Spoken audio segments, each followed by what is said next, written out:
Sports. We are Buckmore. We are Arizona. One game left before the All-Star break, of the Diamondbacks on the verge of winning the series with the NL West leading Dodgers. Friday, the D-backs rallied late, scoring 5 runs in the 6th. Last night, they scored 3 in the 5th, and a solo shot by Jason Kubel sealed the deal as the D-backs won their 2nd straight after being down early. We're looking for another exciting game today, so sit back and enjoy D-backs and Dodgers next.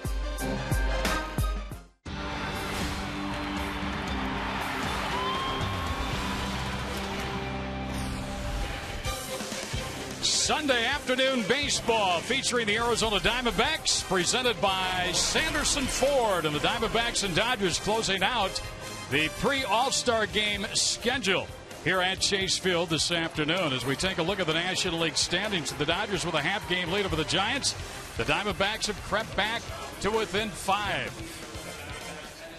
Hello again, everybody. I'm Greg Schulte. Always an honor to work with the Hall of Famer, Joe Garagiola, and an intriguing pitching matchup this afternoon. Joe, it's the rookie Trevor Bauer for the D-backs and the veteran lefty Chris Capuano going for the Dodgers. I think that's an interesting word, intriguing, because what you're looking at is a pitcher, a young rookie, who's going to be a thrower if you want to categorize it, and Capuano, who is a pitcher because he moves the ball in, out, and changes speeds.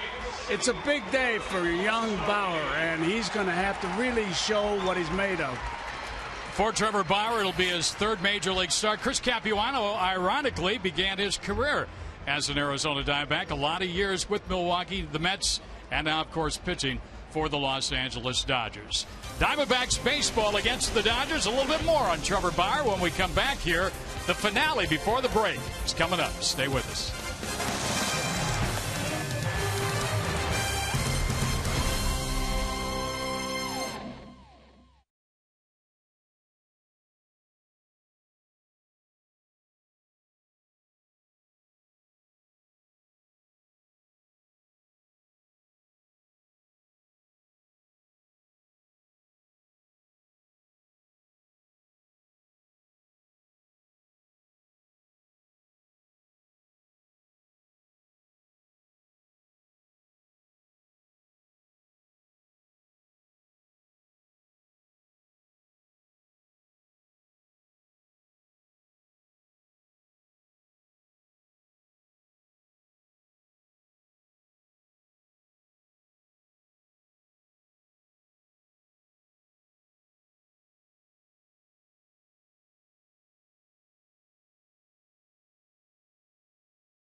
series. The Dodgers winning the opener. The Diamondbacks coming from behind 2-0 deficits both Friday and Saturday to win their ball games over the Dodgers. So this is a finale of the 4-game set. The Diamondbacks with a win here today could pull to within 4 games of Los Angeles in the Western Division standings at the All-Star break. Diamondbacks on the field along with some youngsters. Let's go to public address announcer Chuck Draco. Remove your hats. Please direct your attention to the field as we honor the United States of America and pay tribute to the men and women of our active duty and our veterans. The Arizona Diamondbacks and the Los Angeles Dodgers invite you to join in the singing of the Star-Spangled Banner, performed by 11-year-old Callie Young.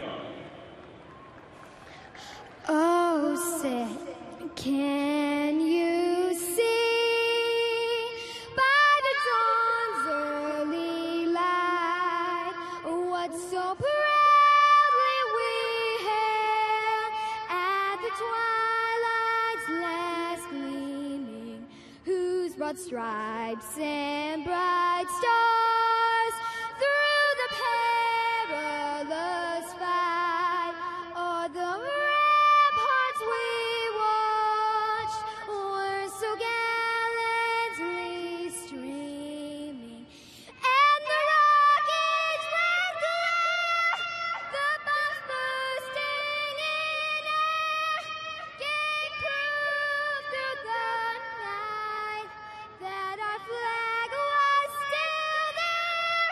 Oh, say does that star-spangled banner yet wave o'er the land of the free and the home of the brave.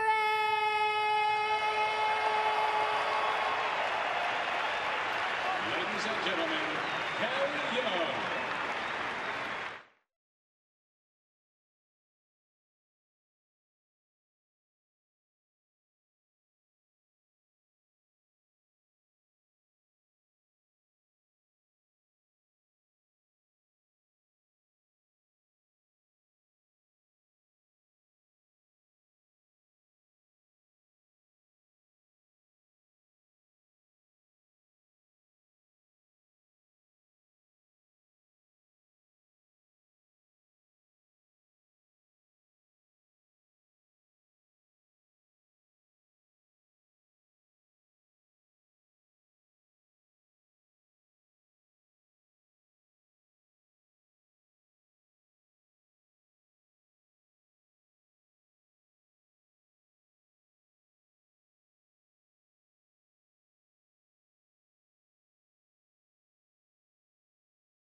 Ball presented by Sanderson Ford.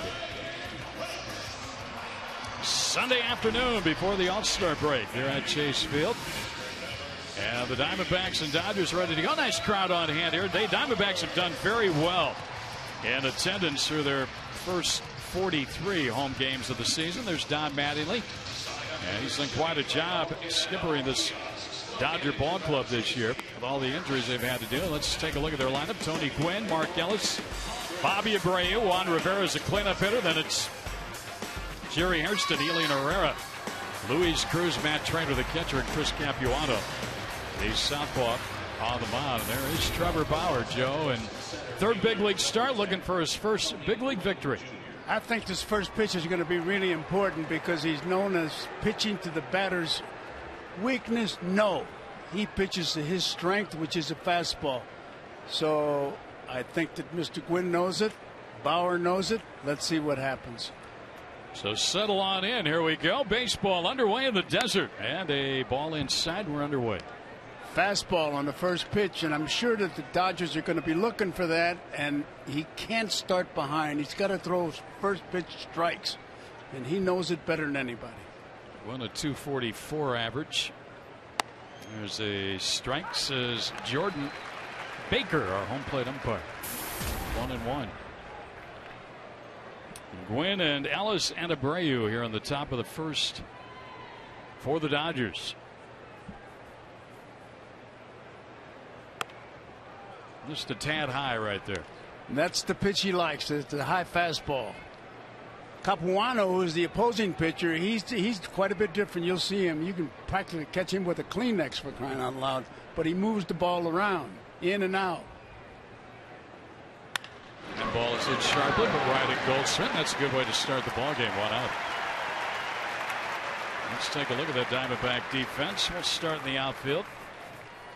And it'll be Kubel, Young, and Upton left to right. Infield third to first. Roberts at third today. Bloomquist at short. Hill and Goldschmidt on the right side. And Miguel Montero, who will celebrate birthday number 29 tomorrow, is catching Trevor Bauer. 1 away, and here comes Mark Ellis, their second baseman. So happy birthday a day early to Miggy.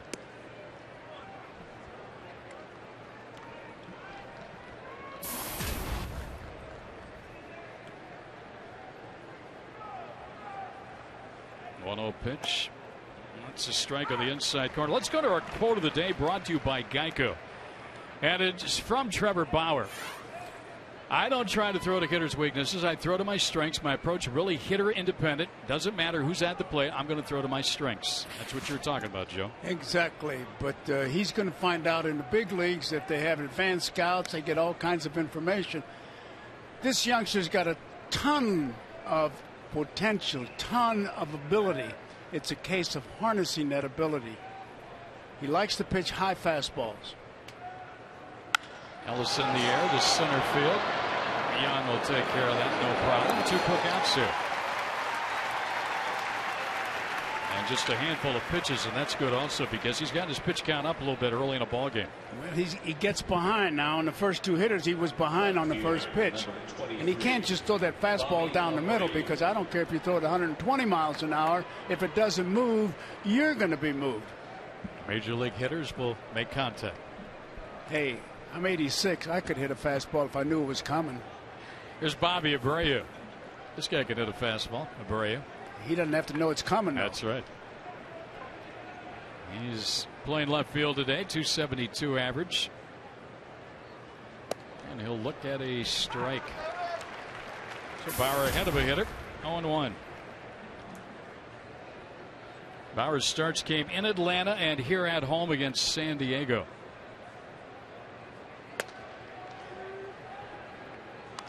That's where he has to pitch, Greg. In and out.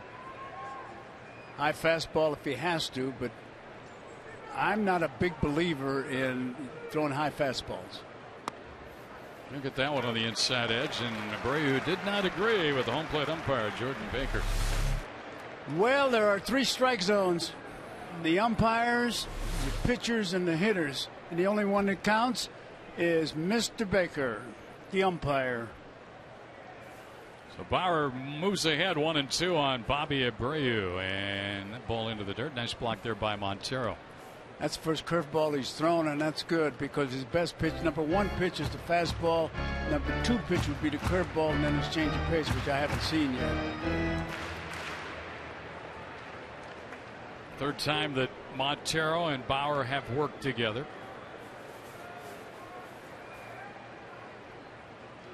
And he got him swinging. So a nice easy inning for Trevor Bauer, and it ends with a strikeout of Bobby Abreu. Diamondbacks will take a look at the crafty lefty. Chris Capuano on the bottom of the first, no score.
Chris Capuano, and there is Gibby. Here before the All-Star break, Diamondbacks line up this way. Bloomquist, Till, and Upton. Kubel, the cleanup hitter, with his 60 runs batted in. Followed by Goldschmidt, Montero, Young, and Roberts hitting 7th and 8th. And the pitcher, Trevor Bauer. Left-hander Chris Capuano, Joe, he's been around for a long time. 9-game winner for the Dodgers. You know, I was talking to Vince Scully before, and he was telling me that Capuano is one of those long tossers. I said, not like Bauer. Bauer throws it from here to Tucson. And he said Capuano throws from mid-left field to right field. I don't know what good that does you. Well, some subscribe to it. For what? Do you have any idea? I don't. Arm strength. Arm strength? That's what they're saying. Stretching it out. You pitch every 3 days or 4 days. I think the long toss is going to go the way of Drano. Well, Chris Capuano has had 2 Tommy John surgeries. He had one in 2002 and he had one in 2008. Here's Willie to lead it off. Willie Bloomquist. This guy's really been such a plus on this Diamondback team. Almost hit 300 at the break. A strike from Capuano. Diamondbacks really started out poor against left-handed starters, but they picked it up over their last 9 or 10 ball games. And that one's a little tight.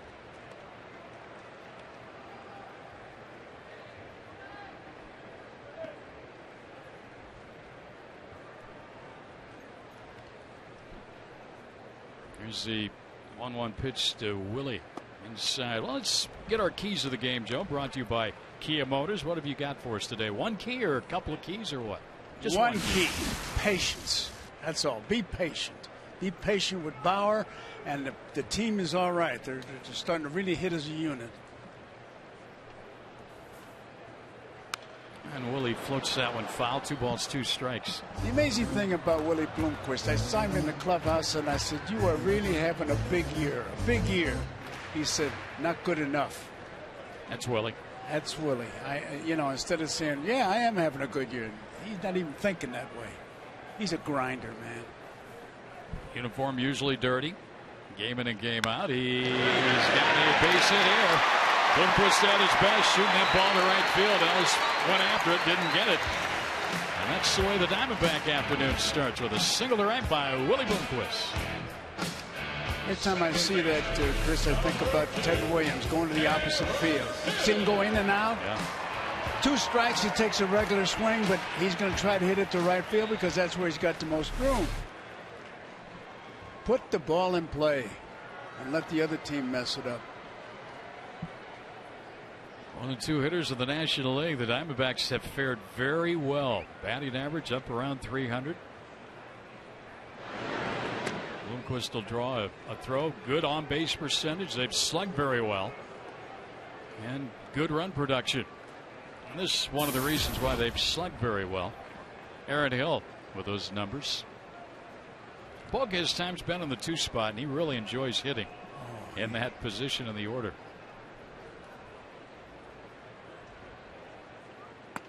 Outside, Joe, I know you enjoyed watching Aaron Hill achieve something that had not been achieved since 1931, when Babe Herman hit a couple of cycles, and this young man did it in the span of 11 days. That's a career for me, man. A career.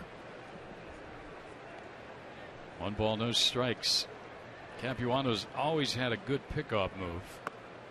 He has 3 this year, 34 in his career. He had 12 in 2005. So you have to kind of play close to the vest over there at first. Bloomquist is looking for some help. He wants to run. His feet are itching. You can see it. Not a lot of success though for Willie on the base paths this year. Passes? That's an audition. Throw over. You won't hear that expression again today, folks. Willie's had 6 stolen bases. You can see he's been caught 8 times. But you know, it doesn't make any difference how many times you're caught, because in the clubhouse meetings they're talking about, watch Bloomquist, he'll run at any time. And that's what this whole ball club is, unpredictable. Hill looks at a strike, so Capuano got one in there. 2-1.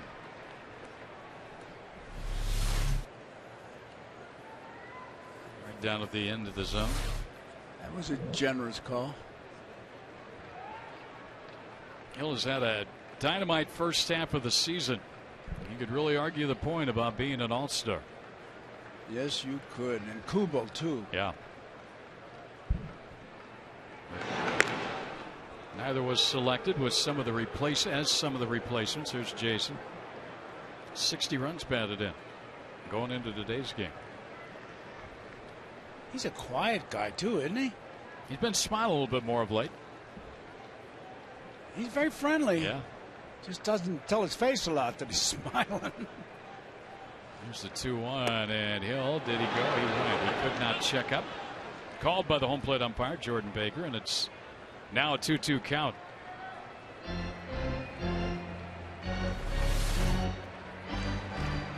Yep.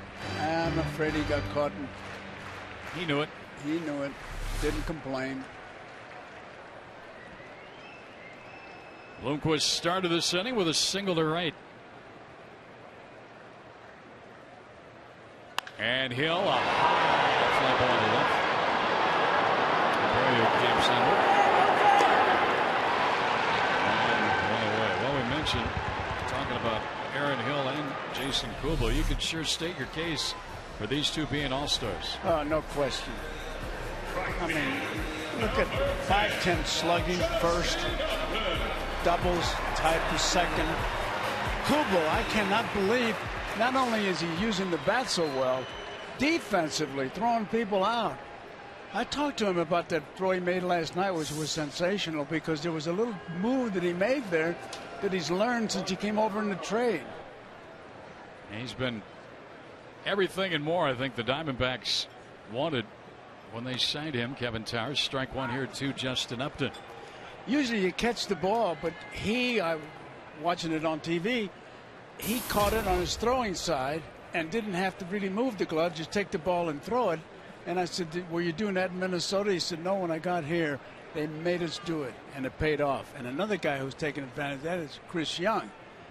Fly ball goes up, he gets 3 feet behind it and runs up and gets the momentum. It's a ball low and into Justin Upton. Well, I know Justin is going to take the All-Star break here and then come out and hope the second half is terrific for him. It's been a struggle in the first half. But he hasn't given up, and I tell you, he's a bear-down kid, he's a good kid, and he's going to be a star. Average under 278, 7 home runs, 36 driven in. The extra base hits are way down this year. He's sitting on a 1-1 count.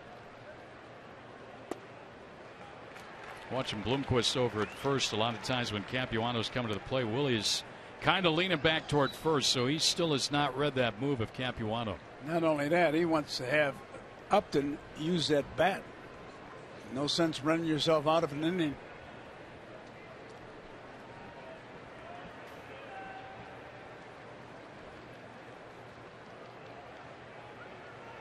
Upton into right field. That's pretty well struck. That ball's got a chance. This ball is off the fence. Bloomquist turning third. Now the ball is booted in right field. They will hold Upton at third. He's got in trouble. The Diamondbacks have a 1-0 lead. He almost got it out into the Dodger bullpen in right. That's 2 triples for Justin in the last 3 ball games now. That's a lot of power to the opposite field. I tell you, just my own observations watching him from the stands, Greg. He was sweeping at the ball. We talked about a little bit in the batting cage today, and now he is really swinging the bat. He's got so much power, even to the opposite field. Herrera whipped on that as he came up to get it back in. So 1-0 Diamondbacks on the RBI by Upton, and now here's Kubel. And a ground ball to first. Upton, that's a foul ball, hit off the foot of Kubel.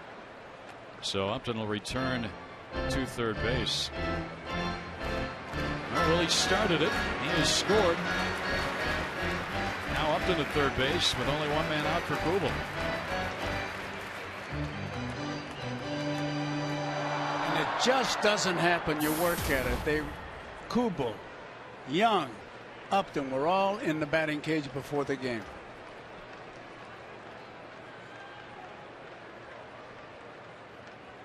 Ooh, high fastball, and he didn't get it.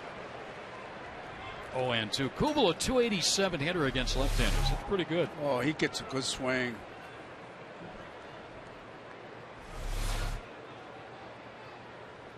Well, this is a big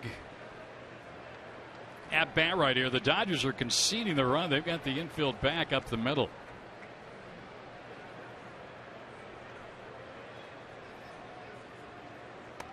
And a strike 3 called on the outside corner by Jordan Baker. Just judging by Kubel's reaction, I don't think he agreed. It was a breaking ball. It's got to be close if it got a piece of it. It's called a strike.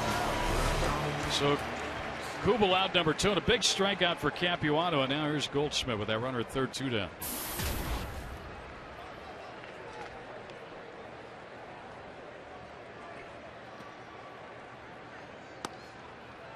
A strike is called. Goldschmidt's driven in 38 on the year. But you know what I'm really surprised at is his defense.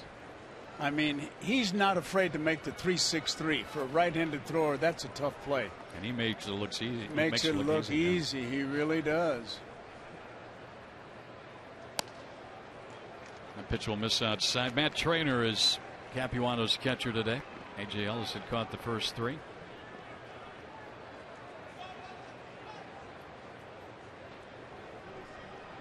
A veteran, backup throughout most of his career.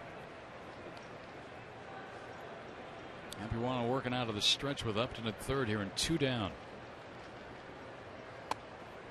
And Goldschmidt gets out of the way. You can really see the control that Capuano's got. When the trainer moves at the inside, he gets that ball inside. Spahn was right. Warren Spahn said you only need 2 pitches to win. One he's looking for and the one you can cross him up with. Shot to center field. Back on it goes Glenn over his head. And bounces into the pool area. Ground pull double. RBI Goldschmidt, and 2-0 Diamondbacks have jumped on top. Another home run away from it for the cycle in the inning now. They've got the single, the double, and the triple. Hey, you're infected with the cycle, man. That's a great thing if it's your team. Nice swing here, huh, Joe? Oh, I tell you, he is a real student of the game, too. They were not taking infield, yet he was taking ground balls at first base, and that's why he's making good plays. It just doesn't happen. You have to work at it at the major league level. So Goldschmidt an RBI double. He's in scoring position for Montero. Now the Diamondbacks have given Bauer a 2-0 first inning lead on Capuano. Well, every time a Diamondback player hits a home run this season, Fulton Homes will donate $150 to the Central Arizona Mountain Rescue Association.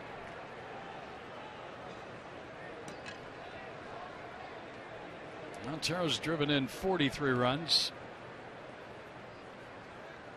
8 home runs on the season. 2-0. You know, Montero is really special because when you look at a catcher, it's really how he calls the game, how he blocks the ball, how he throws people out at the bases. Hitting is about 5th on the list, and he's up there. Yeah, he gives the Diamondbacks a lot of production. He sure does. And he has improved so much defensively since coming up in 2006. That ball's low, 3-0. And Traynor will go to the mound and visit with Capuano. But we've watched his development, Joe, and now he's one of the better throwing catchers in the game. No question about it. Pitchers seem to like throwing to him. And that fella's been a big help to him. Henry Blanco. The father figure. I think he's sitting on a 3-0 count. He'll be green lighted if he's got one to his liking here. Well, he took a whack at it, but he fouls it back. I have to laugh because I've never seen guys hit 3-0 as much as they do on this Diamondback team. I mean, I think there are 2 vendors that are selling beer that would hit 3-0. Well, they have done very well swinging at 3-0 pitches last year, this year.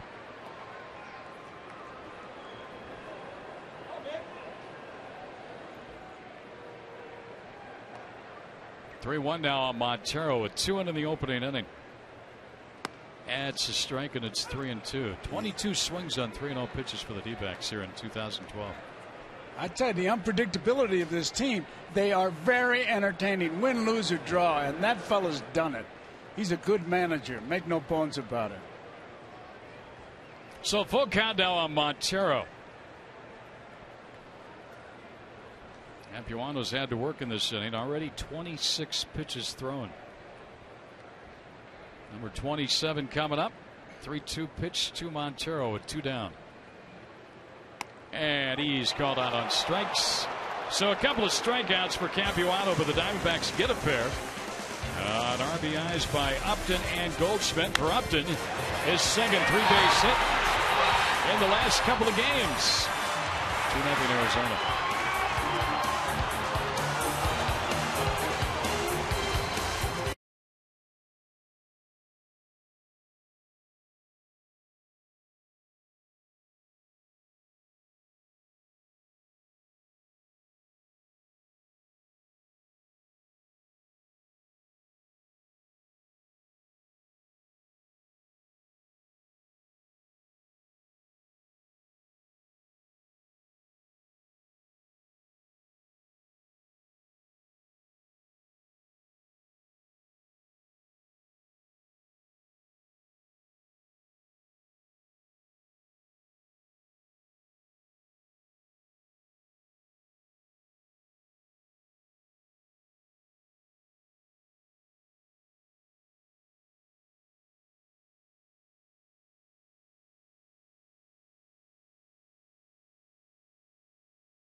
D-backs leading the Dodgers here in the top of the second inning by a score of 2-0.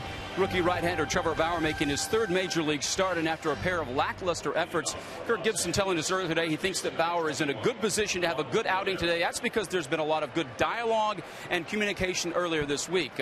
Miguel Montero, the all-star catcher, and Bauer not exactly on the same page early in this season. A couple times Miggy was shaken off. He didn't really like that, so there's been a lot of talk this week between Charles Nagy, Kirk Gibson, Trevor Bauer, and Miguel Montero. And Joe Sr., you alluded to it earlier. Bauer's a guy that wants to pitch to his strengths, and Miggy's a guy that knows these hitters. There's got to be a little bit of adjustment. Kirk Gibson saying that Major League Baseball is all about making adjustments. If you don't make adjustments, you won't survive. Gibson saying he thinks this young man will survive. And Joe, I kind of want to ask you a chance. During your playing days, did you have some headstrong pitchers that maybe wanted to shake you off, and how did you handle those situations? I will tell you. I will not keep you in suspense. But I'll tell you what, you may have what you call on the same page, but the pitcher has the ball. Baseball is the only game, remember, that on defense you have the ball. The ball is a responsibility right now of Trevor Bauer. I remember in the '46 World Series, Howard Paulette was the pitcher, Tommy McBride was the pinch hitter, and I wanted a fastball, and I put down fastball 3 different times, and he shook me off. We had a signal to bring the manager out. We did, and he asked us on the mound. And this is in the World Series. In the World Series. I was a 20-year-old kid. You know, I figured I just wanted to war MacArthur, and for an Eisenhower, example, me. how old was Paulette at that time? I'd say he was about 32. So he'd been around the block for a while. He was a star pitcher. He was a 20-game winner. And he wanted to throw a curveball, but the shadows were so much I didn't think that McBride would see the ball. And Eddie Dyer finally said he wants to throw a curveball, let him do it. I said, you're the boss. You may, if you took a written test, Greg, the catcher would win. But he does not have the ball. Bauer's going to make adjustments. He's a smart young man. I've not talked to him. I haven't even said hello to him. The ball is fair down the left field line. it to Juan Rivera. Bubel has to go get it as it catches up down there, but a leadoff double for the Dodgers to start the second inning. Their first base runner. I just want to add one thing to what Brad was talking about as far as Bauer making adjustments. Gibson, Montero, and Bauer had talks, and they're going to have more talks because the thing I love about Gibson, he's honest. He said, we're not going to sit him down after 2 starts and tell him, we want you to do this or do that. It's a process, and that's what he calls it. There it is, right there. And he adds if he keeps getting his tail beat, he's going to change. You don't get any plainer than that. And baseball players like that because they know where they stand. So the tie and run up here for the Dodgers and Jerry Hairston. Bauer working for the first time in his big league career with a lead, and he gets a strike, the high strike into Hairston, 0-1.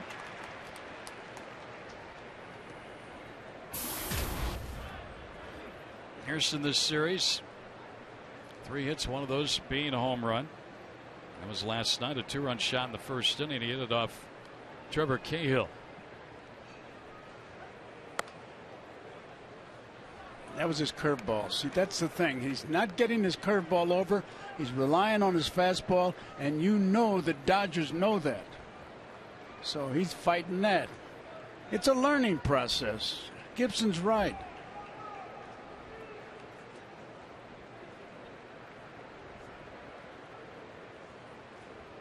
Ground ball to the right side. Hairston will move the runner to third base as Hill throws him out at first. And there's 1 out in the inning. That was a breaking ball, and if nothing else, that sends a message to the bench, the Dodger bench, that, hey, see it break down? Hey, I got a curveball, and I will use it.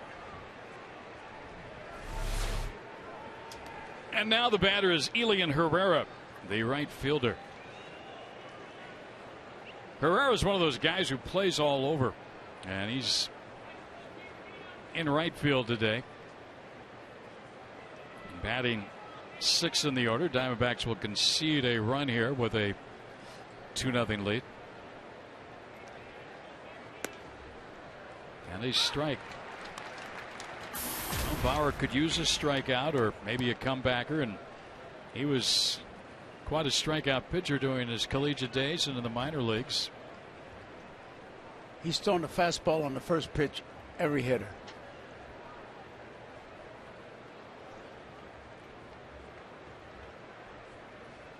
That ball bounces up there way in front of the plate, and a heck of a block by Miguel Montero. It was. He got the body in front of it. If you catch the ball, you get a bonus point. Get 10 cents off your gas mileage. But I'll tell you, the first pitch strike, a fastball. That was a curveball. That's the message. 6 batters faced. First pitch strikes 3, so he's 50-50. Way outside. Well, the notoriety of Trevor Bauer, the first to make it from the draft class of 2011 to the big leagues, and all the hype. And when he's on the mound, the opposition takes notice. And you just look down to that Dodger dugout, and they're to a man up watching him and what he's doing out there on the mound. See if they can pick up anything. That's fouled out of play. And I'm not even talking about all the hitters. You got the pitchers out there watching him also. When's the last time you saw a group of players, I don't care if they're Dodgers or whoever, grouped like that to watch a pitcher? There's Don Mattingly, the manager. Look at him. They're watching this youngster, and I tell you, he's got a tremendous amount of pressure. He's going to win in the big leagues, no question about it. He's got a wheelbarrow full of talent. 2-2 on Herrera. Good curveball. Good curveball. I'd love to see that. You always have a first pitch, a second pitch, and a third pitch. Watch it break down. Doom. Now they can't be so sure they're going to get a fastball.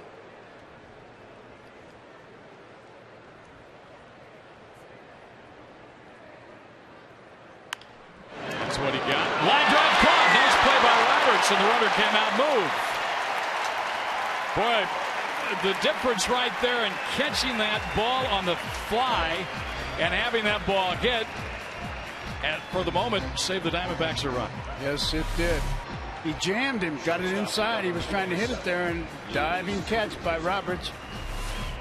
That uniform has been clean for an inning, so he had to get it dirty. And now the rookie right-hander has got a chance to get out of this inning if he can retire Luis Cruz. What is he, 21 years old? UCLA. Oh, man. Ought to be 21 again. You. You're still under warranty, for crying out loud. There's a ball up high. 1-0. So that leadoff double, that runner at third now with 2 out of the inning. Cruz has had a good series. He's got a lot of poise on the mound, too. You saw him take that deep breath. He wasn't comfortable with himself. Off the mound he goes. Montero thought he had a strike. He was ready to throw it back, just kind of hesitated momentarily. And the count's 2-0. He's not a bad umpire, Montero. He umpires a lot back there.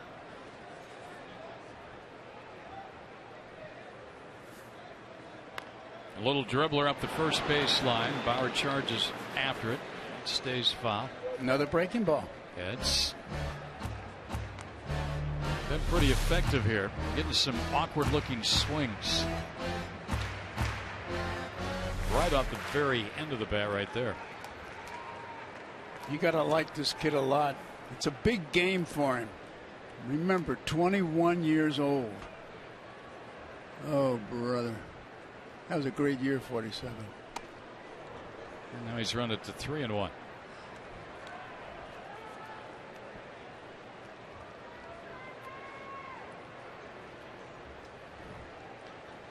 Rivera shot one fair down the left field line for a 2-base hit to start this inning. He's at third with 2 out. Bauer to Cruz and a swing and a foul into the mid of Montero. 3-2 now. That ball was up. He couldn't do anything with it. You don't really catch a foul tip. You just happen to have the glove there and it goes in there and it closes on you. Because you can't practice catching foul tips.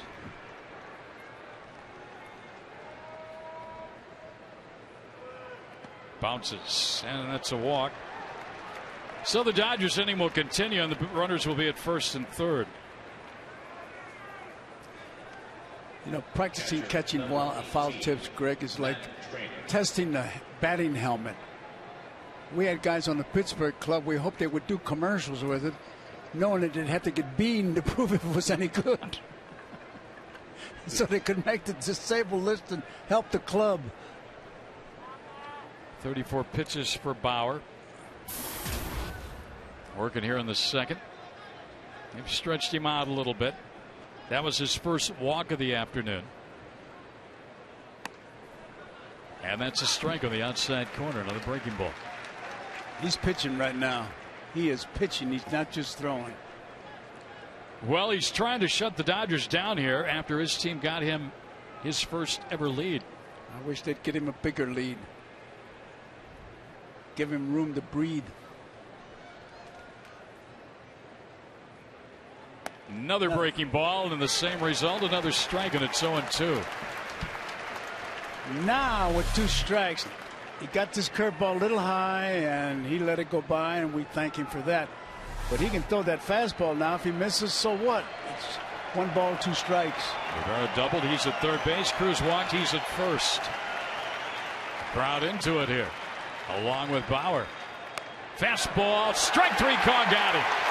Well, the 2 breaking pitches set up the fastball right on the outside corner, and he gets out of it without any runs. D-backs on top, 2-0.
in part by Gila River. Gila River Casinos, proud partner of the Arizona Diamondbacks.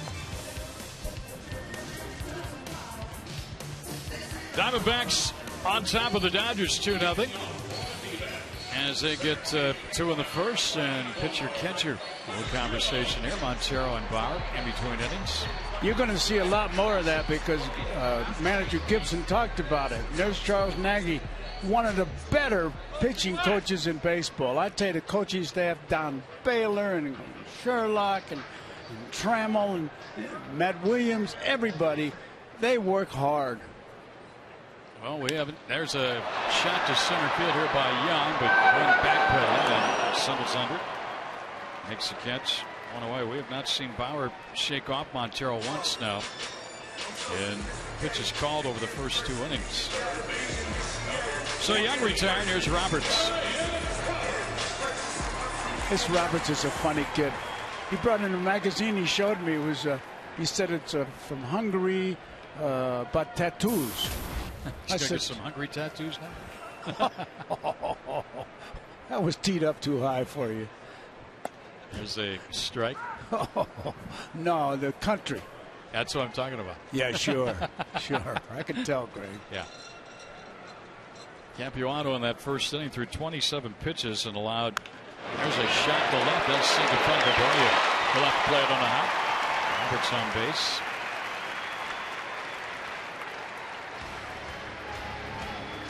Diamondbacks' 4th hit, and 8 batters faced by Capuano. Joe, this is a very important ball game for the Arizona Diamondbacks as we approach the All-Star break. They win. They're a game below 500. You always have to get to 500, then start thinking about things. But where they were just a few days ago, where they could have been, had this been a bad series against the Dodgers, and they've picked themselves up off the mat. And nobody feels it worse than Kevin Towers, who you're seeing on the screen right now. You're absolutely right. This is an important game. I think it's the most important game of the season for a lot of reasons. The team is playing better. You got a lot of guys really getting the job done. Bloomquist, Hill, Upton, Kubel, Goldschmidt, Montero, Roberts, Young is starting to hit that ball. And Gibby will not panic. I tell you, he's won me over. 1 ball, no strikes. Bauer up there to bunt. And he gets it down. It's a good. Trainer won't play first. Throws to Ellis covering. Sacrifice is good. So Bauer has his first big league sacrifice bunt. Moving Roberts into scoring position where Willie Bloomquist will have a chance now to get him home. And Willie will take about 5 or 10 minutes to get up to the batter's box to give Bauer a chance to get back to the dugout. Nice execution by Bauer. Getting the bunt down.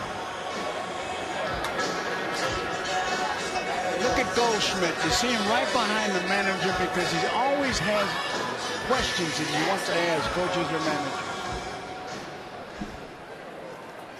Well, he's got a lot of right answers. I guarantee you that.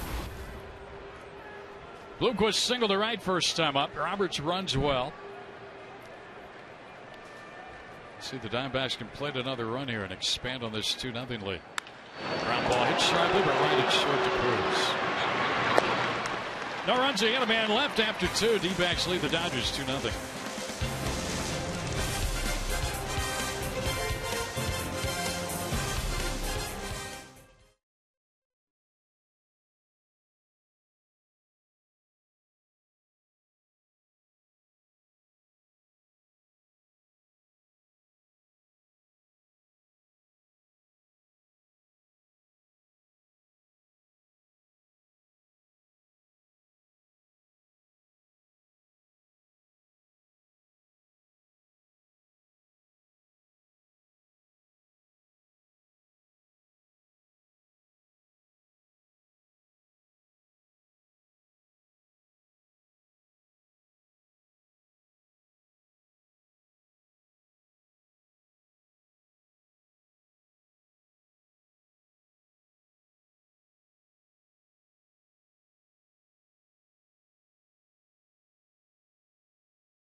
At local retailers, text road trip to the Miller Taste Team at 620-620 for your chance to win one of 3 interdivision rival flyweight trips this summer.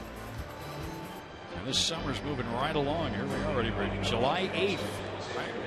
Button up against the All-Star break. Wade Miley, the Diamondback representative. We talked about Hill and Kubel. Very much could be representing the Diamondbacks also, but Wade Miley will be there. Good for him. And good for Trevor Bauer through 2 innings. He faces Chris Capuano to lead things off. Capuano's got 2 hits on the year, 2 for 24. And he corks this one, and it's his 3rd hit. That's up to get it, bounces over the fence for a ground rule double to start the 3rd inning. You think he was looking for a fastball? I think he was looking for a fastball. I mean, he just called room service. Send me a fastball, please, inside part of the plate. I mean, there it is. You couldn't get it any better than that. He was waiting for it. It's all right. That's a learning lesson.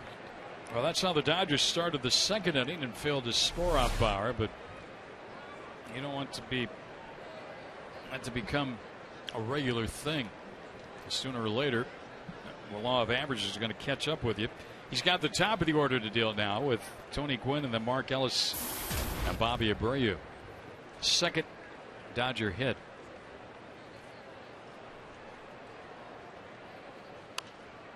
Gwynn takes a big swing and fouls it back. That's about where you sit up there, Joe, where that foul ball just landed. Yeah, I'd be ducking it too. Tell you that. And the fans would be all over me. Why didn't you try to catch it? I said, you never saw me play or you wouldn't ask that dumb question. Gwynn grounded out to Goldschmidt to start this ball game. He's their leadoff hitter. What you saw right there was Montero was losing his balance, and he said, just wait a minute, let me get my balance. We're going to start with new pitches now, going around.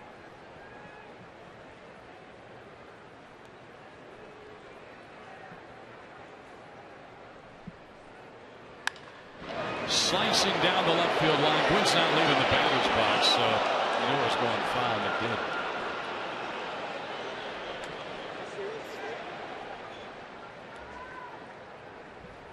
Our AT&T trivia question as we look at Wade Miley, talk about the All-Star game, maybe the 3 youngest players to be selected to the All-Star game all time.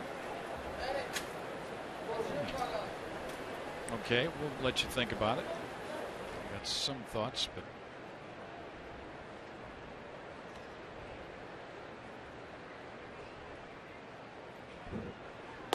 it's high to Gwynn, real high. I never worried about the All-Star game, Greg, in case you're wondering. You look at me like, were you one of them? No. All-Star game simply meant every year, same thing. 3 off days. I remember when they used to play 2 All-Star games. I even didn't make those. There's a pop foul, third base side. Roberts overreaches. Don't get hurt. Trying to scale it there, but it went out of play. 1 and 2. Listen, I got a statistic that I want Kurt, and I get to it. I need some time, though, because you know how I am about statistics. I believe that guy who said the statistics are like a lamppost to a drunk, something to lean on. I got one here I don't understand, Kurt, and I want you to explain it to me. All right. Capuano at 2nd here. Now Gwynn calls time. Next foul ball, Greg, I'm coming in. All right. I got this. I'll lay out for you. Hot news.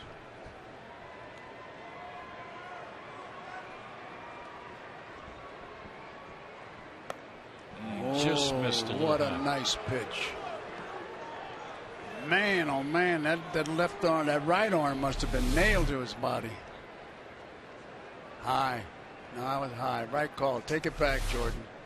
I take it back. 2-2 now. Bauer to Gwynn. And a ground ball right side. That is a foul ball. Jen Furchow hugging that line. Just came up with the hands. All right. Foul ball, Joe. It's all yours. Thus far in 2012, a major league low 36% of batted balls versus the Brewers have been to the hitter's pull side. but velocity isn't necessarily the key to Gallardo's average fastball. Steven Strasburg, best 959, 42%, ranks 9th according to stats. What kind of a statistic is to see if it's pulled to the right side? They wanted to get you to read it for them. That's here's the 2-2 to Gwynn. That goes right next to defensive indifference. We had one of those last night, I think. I know you did. That's about as exciting as what? I hate that statistic. Full count here on Tony Gwynn. I got 3 favorites. Those 2 and throws to pick off guys at first base. Gwynn pulls another one foul. And I tell you, young Bauer is really pitching now. This is a great lesson. You're watching, and Montero's going out there to talk to him again. And he's going to go out there a lot, and that's with the blessings of Gibson. Rather long conversation. Well, and they hide so you can't read the lips, and I always tickles me when they have the Japanese pitcher and a Mexican catcher, and they're speaking in their native language. You couldn't understand anybody. So the conversation breaks up. Montero will settle back behind the plate here. He's a good catcher, man. And we'll do it again on 3-2. Nobody out, and a leadoff double by the pitcher, Capuano. Not a foul as Gwynn just wasted that pitch. Been a long at bat. He's made some good pitches, Greg. It's going to be the 10th pitch of the at bat. Bauer against Gwynn.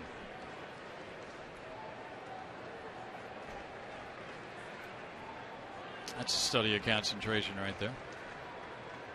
Didn't shake off.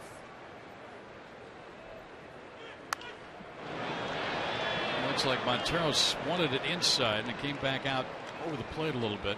His ball's alive. It'll move on him without him really knowing it.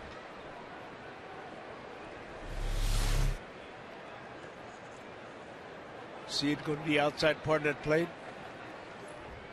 When talking to himself. Full count again. Pitch number 11 of this AB.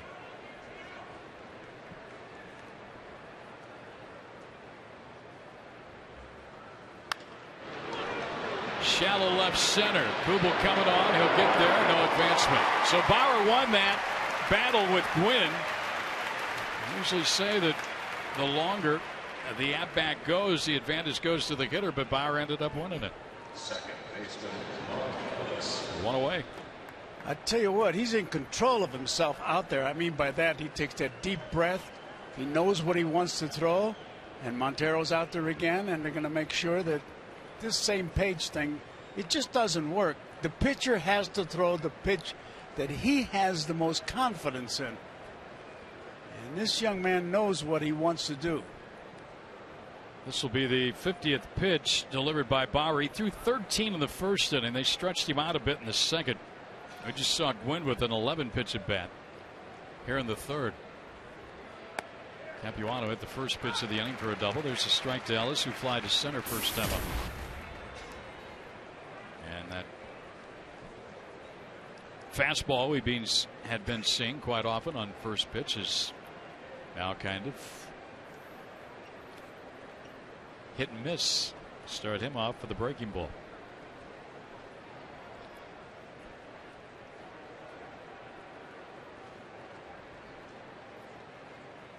Popped up. That's going to be the second out. Hill camps under. Puts it away. He's been in a little trouble here in the second and third innings, but man, has he made some pitches. I tell you, but look at him. He's in perfect control of himself. He couldn't be any cooler if he was an IRS agent. He knows what he wants to do. So with two out, here is a veteran hitter, Abreu, who struck out his first at bat. He got him with the breaking ball. Veteran hitter, a lot of big league at bats for Bobby Abreu.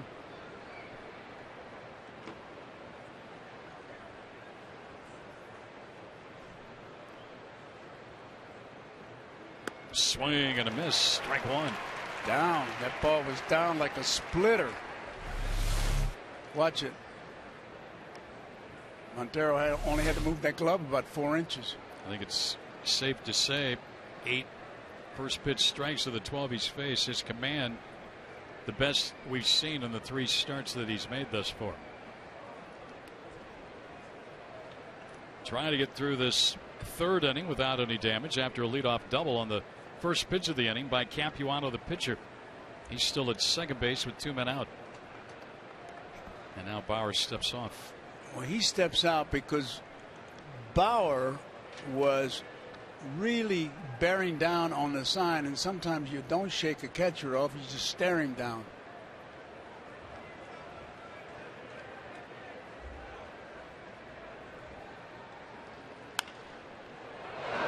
He's ahead of Abreu, 0-2 on the count. As Bobby shoots that one foul. You know, Mr. Branch Rickey used to always say there are players who hope they can play, and there are players who think they can play, but there are players who know they can play.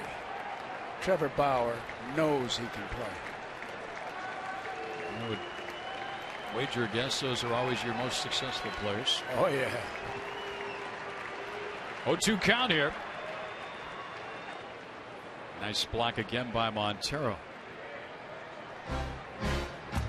1-2 count. I tell you, pitchers are very, very. Look at that ball breaking. Nice block by Montero. He didn't want to catch that ball. He wanted to block it. And if he caught it, it'd be a bonus. Another 20 cents off the gas mileage.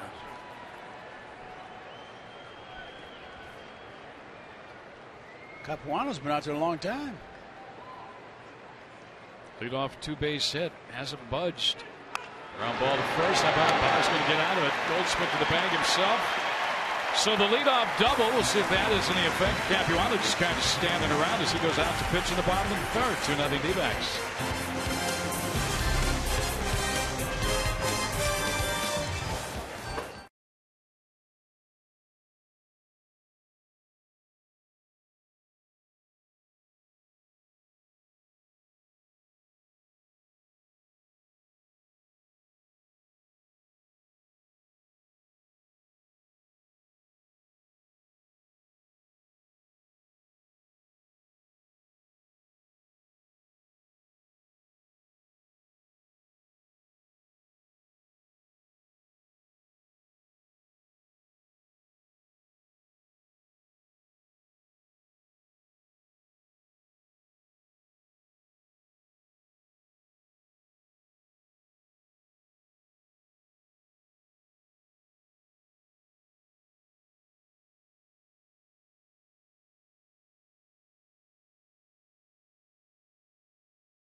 Ball brought to you in part by AT&T, the nation's largest 4G network. AT&T, rethink possible. Well, kids can get back to school in D-backs style with a new backpack. Bring the kids to the Diamondbacks Mets game Sunday, July 29th. And they'll take home a back-to-school backpack courtesy of Cox Communications. Call 602-514-8400 or visit dbacks.com/tickets. Get to July here and you start talking about kids going back to school. Now with year-round school, they go a little earlier, Joe, and stay a little later sometimes.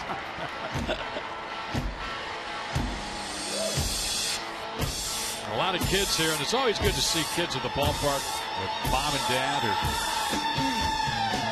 aunt and uncle or whatever, just having some fun. Well, Sunday is also no chew crew. That's right. And that's good. We got to stop that tobacco stuff. Aaron Hill will lead it off against Chris Capuano, and Hill takes a strike. Aaron fly to left his first time. Diamondbacks got their 2 runs in the first inning. Single by Bloomquist, RBI triple by Upton, and a 2-out double by Goldschmidt. They've out-hit the Dodgers 4-2. Hill leans back, pitch inside. The Giants lost again today to Pittsburgh. Pirates playing great baseball. Aren't they, though? Your old ball club. We were different. High fly ball foul behind the plate, and we'll get back into the seats. I'll tell you how different we were. I'm not going to name the player, but I went out to the mound one time after he shook me off 3 times. I said, "What do you want to throw?" He said, "A slider." I said, "You don't have a slider." He said, "I want to throw it. He won't be looking for it. I'll get him." And he got him. Well, those were the old Pittsburgh days. What, 112 losses? And out of 154 games, yeah. Not in a row, though. Okay. 1-2 count on Hill, and a foul right back this way. Well, anytime the Diamondbacks score 6 runs or more, Taco Bell gives away 3 free tacos with the purchase of a large drink between 4 and 6 p.m. the following day at participating locations. So what Gracie always likes to say is, we need tacos. That's runs. Right? 6 of them. Get some for young Bauer.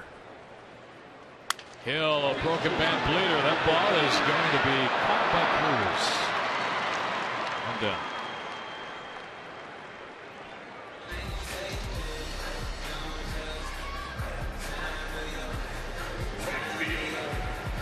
Now Upton, who had a triple, an RBI triple, and scored a run in the first inning.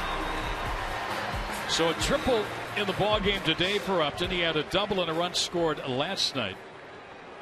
He had a triple and a walk in the ball game on Friday. Had 2 hits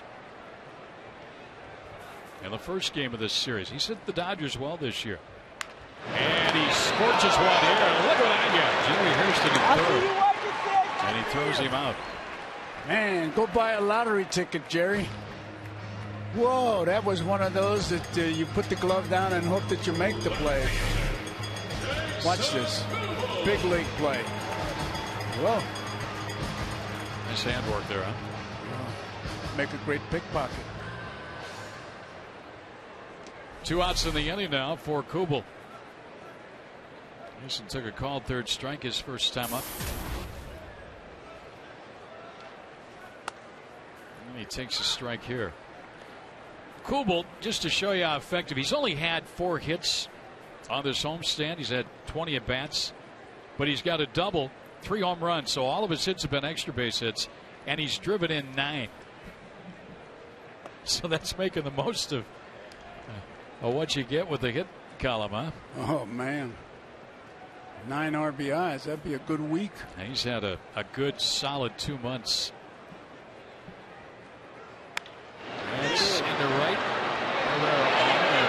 Has it. Diamondbacks put away an order in the 3rd. First 1-2-3 inning for Capuano, but after 3, D-backs on top 2-0.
games and fun times out at the Ramtrucks.tv pool.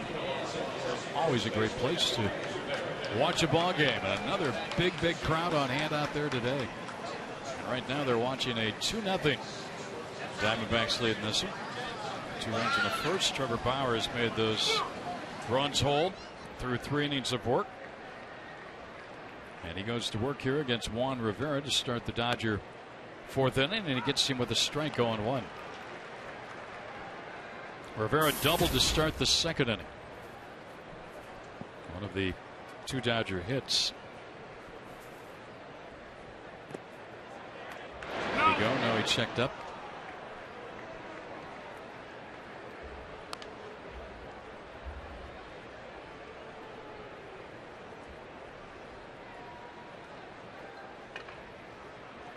Rivera, Hairston, and Herrera in the inning. A swing and a miss. He's mixed and matched pretty well here today, Bauer, in his 3rd big league start. He really has. He's been pitching as opposed to just throwing. You're 21. You're facing kids your same age. You're just blowing the ball by him. And that bat breaks to short. Bloomquist with time throws Rivera out. 1 down. Let's take a look at our high-speed pitch brought to you by CenturyLink. Bauer and Capuano. And Bauer has hit 95 today. 89 for Capuano. It's not how hard you throw, it's where you throw it. The effectiveness. And is the ball alive? His ball has been alive. And I like the way he controls himself on the mound. You don't see him walking around, grabbing the rosin bag. Strike 1 to Hairston. He's gotten a couple of broken bats in the ball game today. Yes, he has gone inside. 95-75, so a differential of 20 for a hitter to think about in an AB. That's another strike. Right now he's pounding that zone. 0-2 here on Jerry Hairston. In and out, in and out. He's starting to get a real comfort feel here. I tell you, to increase the width of the plate to get that strike, you have to pitch inside. He's been doing that. Montero behind the plate, I'll tell you, makes a difference. That big conversation they had, and they'll have more. Into right field, up and back, and has a nice catch out there. Justin, nice break on that ball, and just flagged her down for the 2nd out of the Dodger 4th. 5 in a row now set down by Bauer. And again, this is the 2nd time through the order.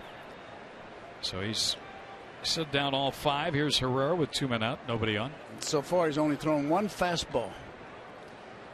Tell you can see the difference in this ball club.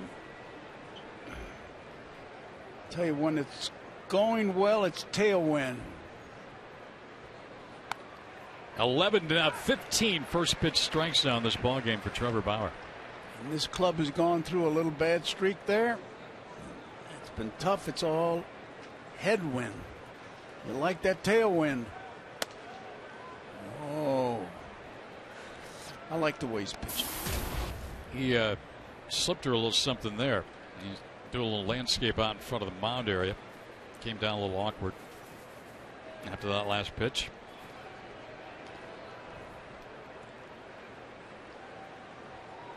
Take a deep breath.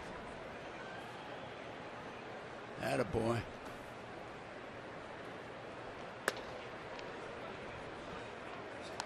And he's fallen behind Herrera. 2 balls and a strike. Kid pays attention to me, Greg. You see that? Yeah. I like him. Strike outside corner.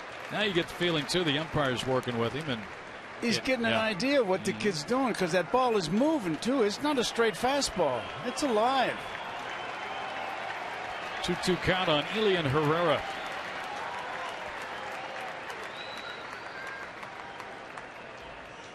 And now Bauer steps off. He stared him down. They'll start over again. It's okay.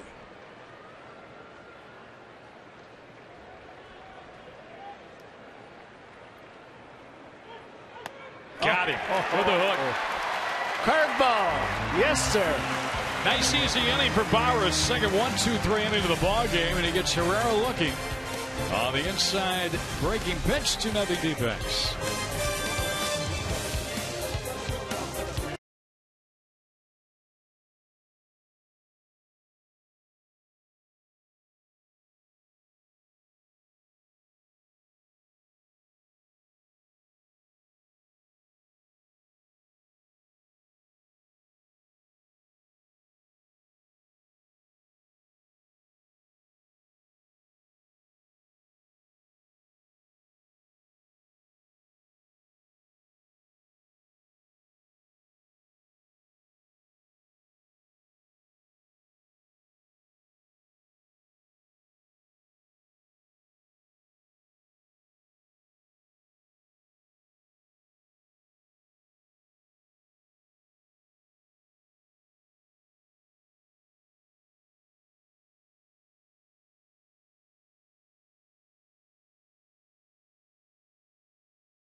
Ball brought to you in part by Chevrolet. Who's your everyday hero? Nominate an everyday hero at valleychevy.com or facebook.com/valleychevy. Driving in the desert right here into Chase Field, where fans have been very comfortable. Over at 100 degrees outside, but 76 degrees indoors. Gotta love that. Gotta love it. It's right. You see some of those temperatures? Oh. St. Louis was Yeah. 109. Yeah. Diamondbacks go to Chicago and Cincinnati to start the second half. It'll be nice in Cincinnati. Here's Goldschmidt to lead it off. Goldschmidt a double, a run batted in. Back of the first inning, facing Capuano here on the fourth. And the pitch will miss. Capuano out of 1-2-3 third inning. He gave up 3 hits and the 2 runs in that first inning. Hammer it right here. Somebody wearing the Lucha Libre mask given away last night. 2-0 count. Goldschmidt's double bounced into the pool area.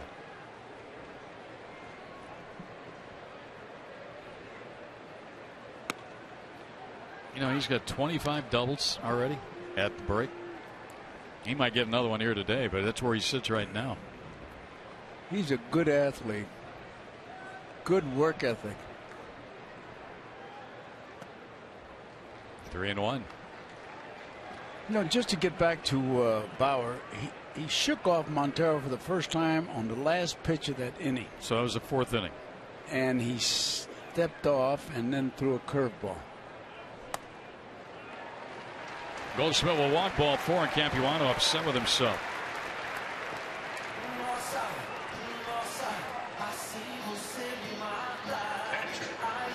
And that'll bring up Montero. It's the first walk issued in the ballgame by the Dodger lefty. Gets the Diamondbacks a base runner to start the inning.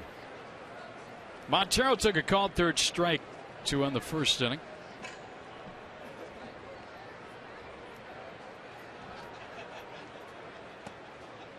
Outside ball 1.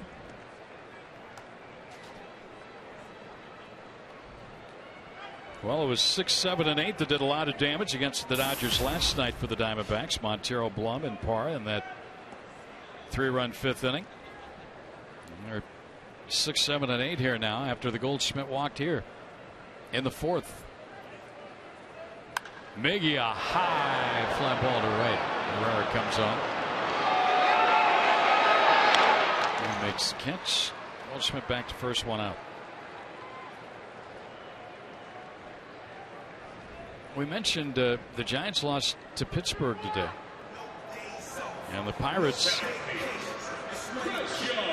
in the break, pre-All-Star game break, in first place. The last time, Joe, the Pirates were in first place at the All-Star break, 1997. It's not so long ago. They finished that year 4 games below 500. There's a strike. You know, in '52, we were supposed to do a commercial for Gillette, and they asked for the razors back. That's how bad we were. McCutcheon, that's a pretty good player for that Pirate. Oh, is he ever? He had 2 home runs today. Andrew McCutcheon was leading the National League in hitting. Strike to Chris Young, and it's 0-2 now. I tell you, I'm happy for Clint Hurdle. He's doing quite a job. Good guy. That team can really pitch, and they're hitting a little bit more. And they're drawing a lot of people. They've had 9 or 10 sellouts in Pittsburgh. Oh, yeah. 0-2 count here. And Goldschmidt's got to draw a throw and get back in. So the All-Star game Tuesday in Kansas City, and then the second half will start. Diamondbacks will play Friday at Wrigley Field in Chicago against the Cubs. And let's hope Wade Miley gets a chance to pitch and do well for the National League team. There's a shot to left in front of Abreu, base hit. Now Chris Young, a solid single. That was on an 0-2 count. Taking good swings as we look at Don Baylor, the hitting coach. I was talking about the coaches before. I certainly don't want to forget Young at first base. I'll tell you, they work very hard. And Young, when he's got base runners, is always talking to him. He's got the clock in his hand. Nice swing. So 2 on here now for Roberts, who's got a hit in the ball game. He singled sharply to left his first time up.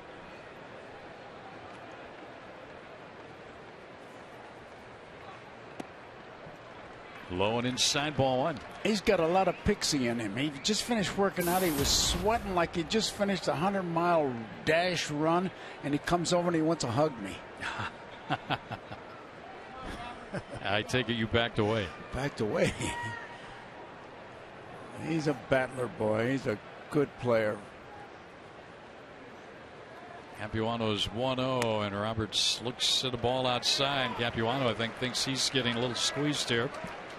As he looked in, didn't get the strike call from Jordan Baker. 2-0 the count.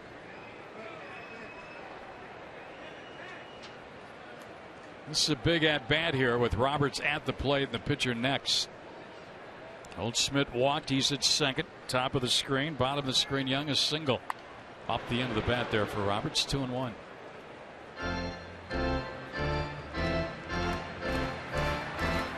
Takes a pretty good swing, Bauer does. He laid down a sacrifice his first time up.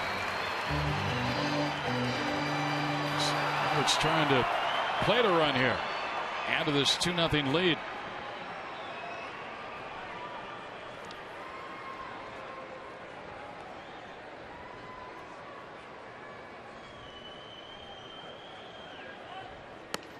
Three and 1. Now here's a crucial pitch, man. Base runners at first and second, 1 man out, and you got the pitcher 3-1. And Madeline, you'll be chewing that gum faster.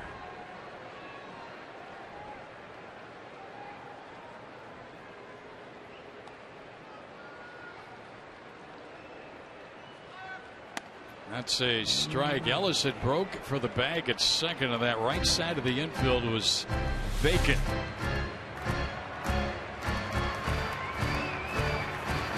So he got the breaking ball over, and now it's 3-2.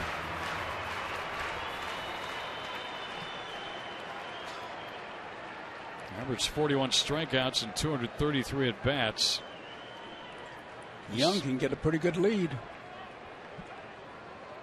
The runners are going. Roberts fouls it back. That's about the unpredictability of Gibson.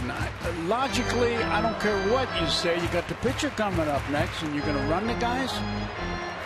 Well, that's putting a lot of trust in your hitter. He's going to make contact. And it puts a lot of confusion into the opposition. But he's got a guy up there who can handle a bat. I tell you what, a good single there, the way Young was breaking. And as you mentioned, Joe, he's not being held on, so he's able to get a good lead. A well-placed single. Might even scored him there. I think you're right. 3-2 again here on Roberts. Capuano will step off. Ryan has driven in 32 on the year. They're looking for a big hit here. Runners were going on the last one. They are not this time, and Roberts takes strike 3. He was heading to first base, but he's rung up. And the fans here, all the other umpires, seated at Chase Field, not agreeing with the call, and it's 2 outs.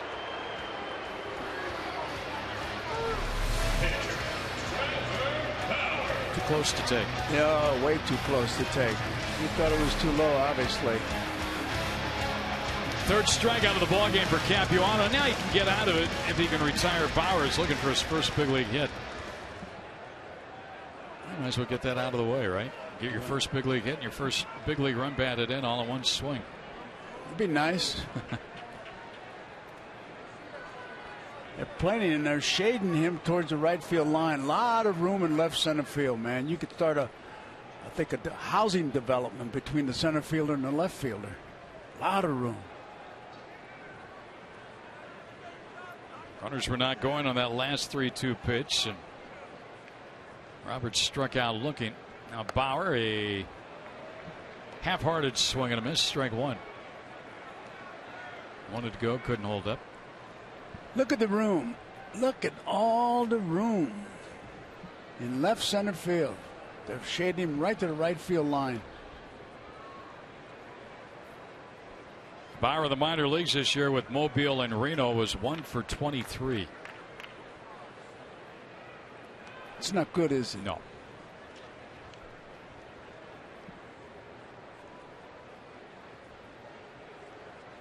He fouled that one. The count 0-2. Well, Trevor, you might as well look for the big curveball, but you can't guess it because you got 2 strikes on you. But he's not going to give you another fastball here, I don't think. There's a UCLA Bruins fan. Of course, that's where Trevor played collegiately, went to school. Big guy. Looked like a Bruin. Looked like a group. 0-2 now here on Trevor Bauer.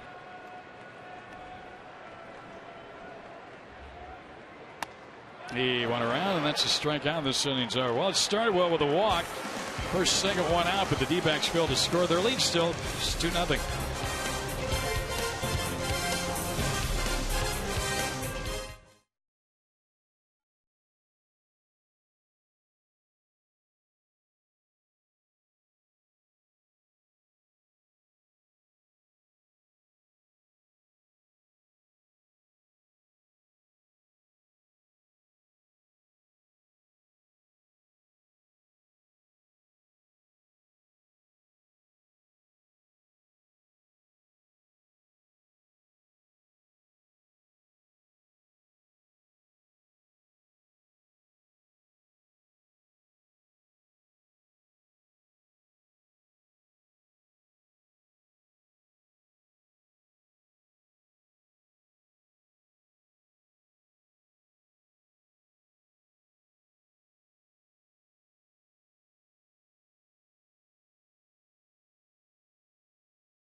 Run and get home safe.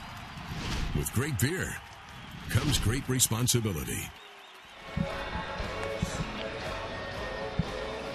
And welcome back to D-backs baseball. The D-backs leading the West leading Dodgers by a score of 2-0. As you might imagine, a lot of the D-backs, other than Wade Miley, making their plans for the All-Star break. A lot of guys sticking around here. Ian Kennedy going to spend some time with the family, his new family. But the reliever J.J. Putz, well, he's off to the beach in San Diego. Let's listen about his plans. I've never really been in the ocean before, so this is going to be a unique experience. Really? Yeah. You just decided to wait till later in your life to try the ocean? I mean, I know I was in the ocean at some point in Florida when I was younger, but other than that, I haven't really had too much experience in there, and I guess I'll try to do some bodyboarding or something. Probably look like a big polar bear coming off the Pacific. So folks in San Diego have been warned. The big fella going to do a little body surfing down there. He said he has to wear a lot of sunscreen. So he and his family off to the surf and sand of San Diego. Well, I'm glad he is going to wear the sunscreen. Yeah. Thanks, Brad. You got it. What did he say? He was going to bodyboard? Body surf. Yeah. You've done that, haven't you, Joe? There's a pitch up high and inside ball one here, too. I barely get near holy water. Nice cruise. Having fun out of the pool today. And right now the Diamondbacks were leading 2-0 behind Trevor Bauer, who gets a strike in on Cruz. Bauer has allowed 2 hits. He has struck out 3. He has walked 1. And a good fastball right there. He looks a lot more confident in this outing today than his first 2 outings. He looks in control of himself. He's picked up speed. He's just shaking around to confuse the hitter. He doesn't have that many pitches. Ground ball. Roberts going to need a strong arm to throw. Got him. Ryan Roberts was out before the ball game. Matt Williams was hitting him ground ball after ground ball after ground ball. Aaron Hill was the first baseman over there taking the tosses, and they were working on just this, getting that ball up. And you could see there Goldschmidt made the grab at first. You know, you're talking about the coaches working with the players, and they were out doing that before the game, and it paid off right there. Oh, yeah, I tell you, man. He's got as good a coaching staff as I've ever seen. Matty? Work, and I tell you, Bloomquist and Roberts, brown baggers, boy, they load the wagon. They just come to work, grind it out. Matt Trainer struck out looking his first time up. Bauer now has gone the furthest he has gone in a big league game with his first out here of the 5th inning. Swing and a miss. You know, I want to get a plug in for Trammell. I was reading a clip when I was doing Game of the Week. Steve Boras said if he was making a documentary about how to play shortstop, he would be the man he would film. And we forget. He was a good one. Oh, he was. 1 and 2. They had a good double play combination over there. And Lou Whitaker all those years. Yeah. Tramp came up first. They played together in the minors. He came up briefly. And I can't remember who the shortstop was that got hurt for Detroit. He filled in. Ooh, he just missed it, Bauer. But Tramp came up, played the rest of the season. Then Whitaker joined him the next year. And they were together for all those years as Tigers. And Nagy, you hardly ever see him. He's like a silent man. But, boy, he knows the business. 2-time All-Star himself. And he coaches by watching tapes and all that. He doesn't want him to pitch like he pitched. Trainer just a bit high, perhaps 3-2.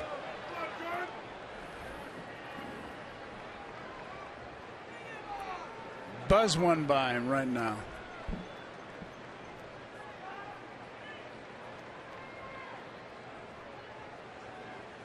Got him.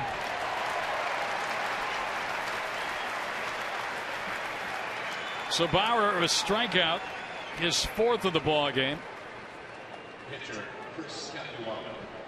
Our APS Energy All-Star. We're going to feature Trevor Bauer. What he did first 2 starts and today. Trying to get through 5 here. You notice, I think, one of the big things right there, only 1 walk here this afternoon. Had walked 7 in his previous 2. And he's using more than 1 pitch. And he just stands on a mound, gets the sign, and here we go. There you go. 7 walks, first 2 starts, 7 strikeouts. course, the big thing is there no earned runs. Working with a 2-0 lead, and he's been protecting it. Capuano. Where was that one, Mr. Baker?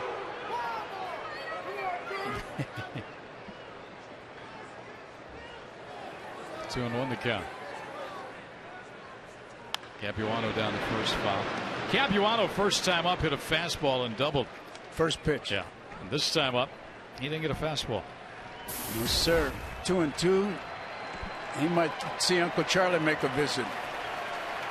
Crowd with Bauer here.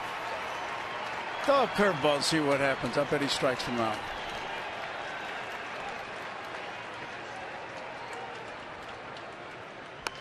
He tried it. Yep. Slipped out of his hand. You can see his reaction. Yeah. Now he'll take a deep breath, get a signal, and throw a fastball right by him. We're seeing a little bit more shaking of the head. No. This time around. Decoy. You think? Sure. Got him swinging. So Capuano just breaks his bat at the plate. Second time the order through. Bauer retires all 9.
Don't miss the biggest event of the summer. It's baseball's greatest stars battling for home field advantage in the Fall Classic. The run to the World Series begins with the 2012 MLB All-Star Game Tuesday, 4:30 p.m. Pacific on Fox.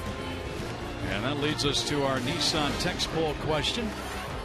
Which league will win the All-Star Game? Will it be A, the National League, or B, the American? I think we'll get a National League reply on this one today, Joe. What do you think? I would think so. It's like some of the fans say to me, "Who are you rooting for?" Yeah. I said, "Well, I do Diamondback games, so I'm rooting for the Phillies." A lot of red on hand here today, but that's Diamondback red. That's right. Philly red. And it's top of the order. Willie Bloomquist. Diamondbacks would like to add another run or two here. They got 2 in the first off Capuano. He's had 1-1-2-3 inning. He's given up 5 hits. He's walked 1. He's struck out 4. Willie's got a hit, and he pops this one up. Shallow left, backing out Cruz, the shortstop. And 1 pitch, 1 out here. Well, Willie, his first time up, shot the ball through the right side of the infield. Now the last 2 times up, he's pulled it 1 to short. And now this pop up to the shortstop and shallow left. Here's Aaron Hill. Aaron 0 for 2 today. But what a first half he's had. And not only with the bat, he has made all the plays defensively in the field. And more. Yeah, he's been very solid. I played last night on the double play barehanded. and then had to still find the bag and then make the throw. There's a strike. Stephen Drew started that one. There's Stephen with the cap. Kind of peeking behind Willie. All inside from Capuano, 2-1. I tell you, if you're a young pitcher watching this game, you're watching a pitcher like Bauer developing and really using the God-given gifts, and then Capuano, who really is a pitcher, spots. There's a foul back, and I can't think, Joe, that anything but a positive can come out of this for Trevor, especially if he continues on and has success. However many innings he pitches today, gaining that confidence and that no wherewithal that he's worked with Montero effectively this afternoon. He's learned his lesson well. Swing and a foul. It's caught by the catcher. Hill's out, number 2. Good strikeout for Capuano. 2 quick outs here in the 5th. Diamondbacks now not really doing a lot against Capuano after they got him for 2 in the 1st. Hey, Greg, I would never criticize you. You know that. But if the opposition catcher holds on to the foul tip, he held on to it. If it's a Diamondback catcher, he caught it. Okay. Okay. So Trainer held on to it. He held on to it. Lucky guy. Here's Upton, who's hit the ball hard twice, 1 for a triple. And look at that base hit. Hard hop over the first baseman's head. Weston's got a nice little stroke going for himself here today.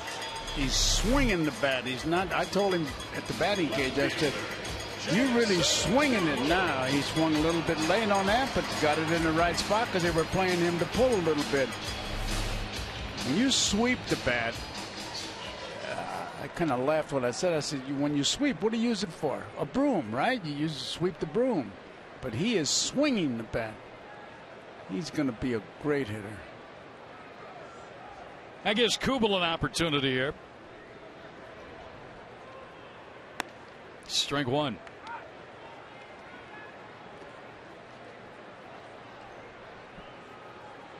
Kubel first time up, struck out looking. Fly to right field, 3rd inning. Upton over at first base. Hitting room on that right side with Rivera holding Upton at the bag.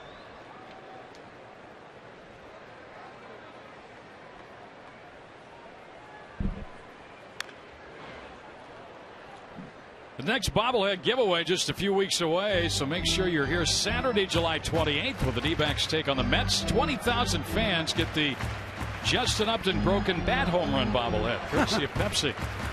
Get tickets now by calling 602-514-8400 or visit dbacks.com/tickets. The broken portion, the barrel of the bat, is on the lower area of the bobblehead, so you get the whole bat, but there's the throw over. Justin gets back. Upton, by the way, with his 2 hits here today. A 9-game hitting streak against the Dodgers this year. He's hit in all 9 games played. Came in hitting .355 against them. So he's liked hitting against Dodger pitching in 2012.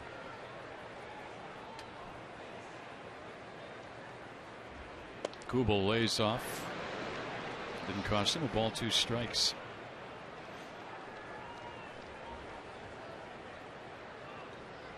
Kubel's looking at Matt Williams. If you're wondering, there are 2 outs. He just wants to know if he's running, but it's hard to tell even for a player. Matt Williams gives the sign, but sometimes the players just get the green light from the time they get on base. Kubel, broken bat, beats it to right. Upton will stop at second as Herrera charges in.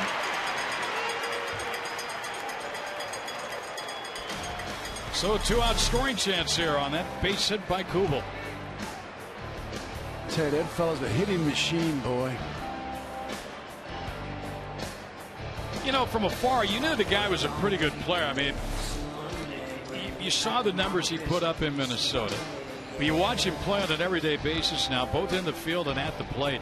He sees a lot of pitches. He draws walks. He does strike out a lot. But, I mean, he's up around 300 with the batting average. And you just watch him produce, and you talk about a guy who just continues to knock in big runs. He's done that all first half. And add defense to that, Greg. You're absolutely right.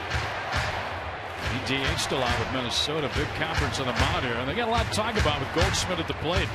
They haven't had that many guys together since they split shares of the World Series. Look at it.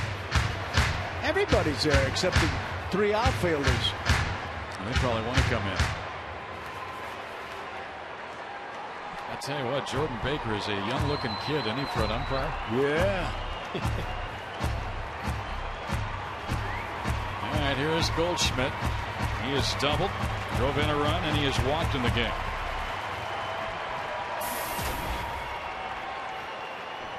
They were discussing how to pitch to Goldschmidt. He's gotten that reputation. Extra base hits, he can get them. He's just raked lefties this year to a tune of 386.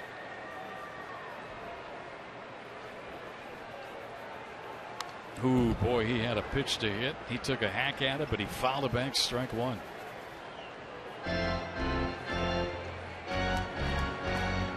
$39 RBIs for Goldschmidt. He'd like to get to 40 at the break. How about 42 at the break? We're going to get greedy. How about 43? Hit one in the seats.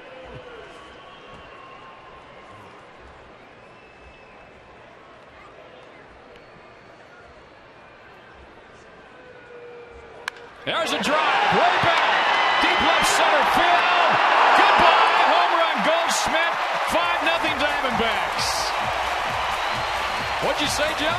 Hit it in the seats. I mean, that ball got out of here. Lickety split. Number 12, RBIs 40, 41, and 42 for Goldschmidt.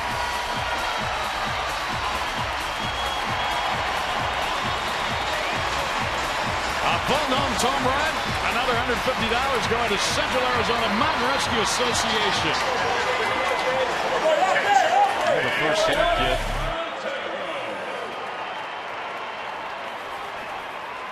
Boy, when he hits them, he hits them. He knew that was gone. We want tacos. Well, they need one more run. We got a ways to go. Remember, it started with a 2-out hit by Upton. Kubel, a broken bat hit, then got Goldschmidt to the plate, and he delivered. There's a strike to Montero. And Goldschmidt now 4 runs batted into the ball game today, and a career high 4 runs batted in for Goldschmidt. Well, he's over 40 at the break. I wonder what they were talking about on the mound. Well, you know, Montero's 2 at bats. He had struck out looking at a fly ball to right. Theoretically, they had a base open. Third base. They, you know, pitch carefully to Goldschmidt. Well, pitch carefully to Goldschmidt. You get sluggers like that, they're in scoring position in the batter's box. So, whatever the strategy was, or whatever they talked about, it worked for the Diamondbacks because Goldschmidt delivered in a big way. And those 2-out hits, Joe, you know it. Oh. You're catching a pitcher out there who's trying to get out of a jam. He's got 2 outs. It's still a close game. You give up a blast like that, and that can really be a backbreaker. Miggy now back up the middle of base hit.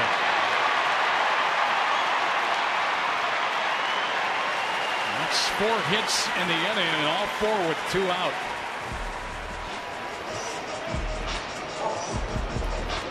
Well, a few days ago, the Diamondbacks probably couldn't wait to get to the break. They were reeling. They lost the first game to the Dodgers. They'd lost the first 4 of this homestand. Now they're thinking, gee, I wish we were playing the Cubs tomorrow. Or the Dodgers again, right? Well, you're thinking it, but you're happy to look at that scoreboard and see all those crooked numbers up there, I'll tell you. Well, that was big for Bauer, too, getting him the extra runs to work with. Here's Young now. He takes the strike. Chris has flied pretty deep to center, and he is singled sharply to left. A big 3 spot on the board here. That's given that young man a 5-0 lead. He's still a study of concentration there, isn't he? He's not giving up anything. 1 ball, 1 strike. I'll tell you, he struck out 5.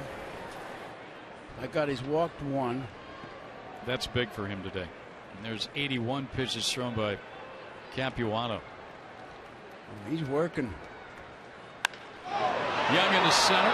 Sends Gwynn back a few steps. Sends under. And makes the catch. But Paul Goldschmidt comes up big. 2 outs.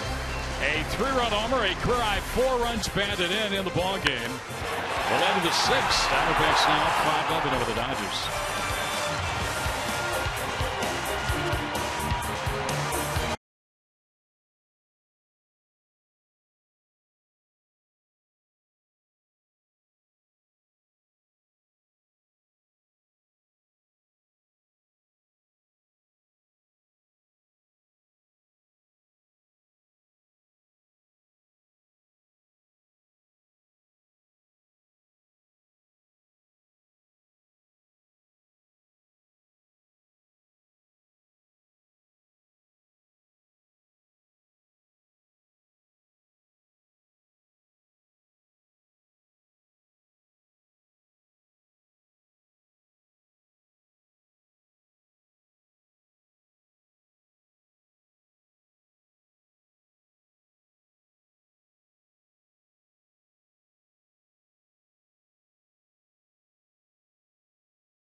Welcome back here to Chase Field. We'll go to the 6th inning. Dodgers come to bat. Paul Goldschmidt's 3-run homer now has given the Diamondbacks a 5-0 lead. This MLB on Fox season. Fox Sports proud to support Boys and Girls Club of America, a safe and inspiring place where youth can reach their full potential as productive, caring, and responsible citizens.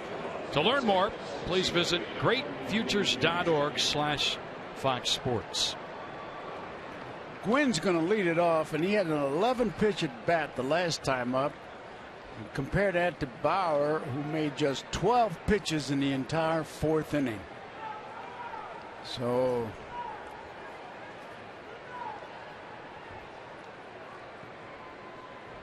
Trevor Bauer about to go to work here in the 6th. He's already worked a career high 5 innings in this one, and he throws outside ball 1. Bauer now has gone through the lineup twice. The second time, 1 through 9, he retired all 9 in order. So he's working on that streak here. The last man to reach for the Dodgers was Capuano, who led off the 3rd inning with a double and never left second base. 2-0 the count on Gwynn.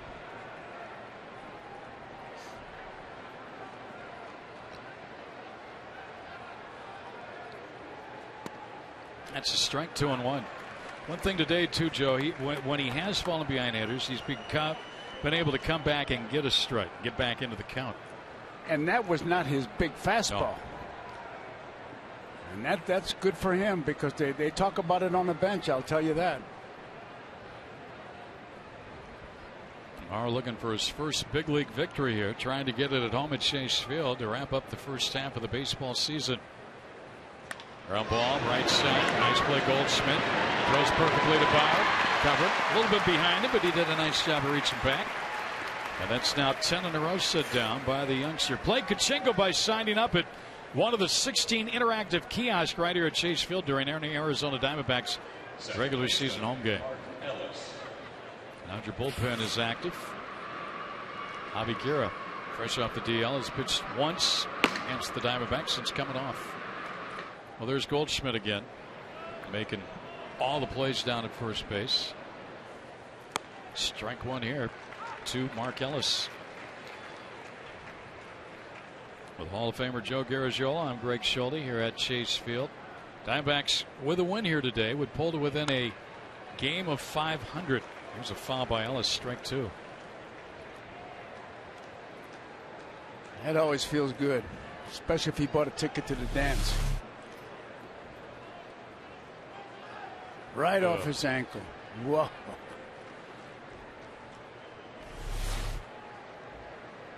And even a lot of players who wear those little guards down there, they'll never hit the guard. It'll hit somewhere that's bone exposed, right? Right. At least they made an improvement with the chest protector. It doesn't slide down where it gets you in the Adam's apple. That's the worst place to get hit. Yeah, I would think so. There are others, but that would be one bad spot. Breaking ball, and he just missed. Miggy held it there.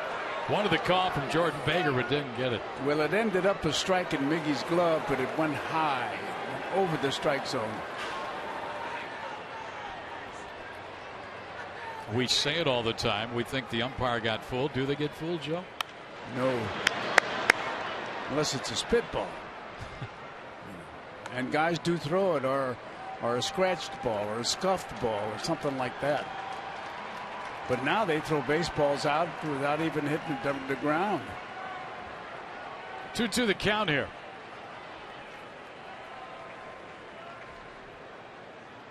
Swing and a miss.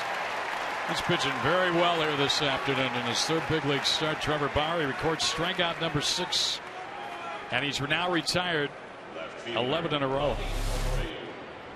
Look at that ball breakdown. That is a good curveball. That's an overhand curveball. They started to call it a 12-6. Then it was Uncle Charlie. Then it broke big. They call it Sir Charles. In the old days, it was just a big old curveball that if you didn't hit it, you'd become a broadcaster. There's Bobby Abreu now, and high ball one. Abreu's 0 for 2. The last Dodger to reach was Capuano, who led off the third inning with a double. And now Bauer has set down 11 consecutive Dodgers in order. 4 of those via the strikeout.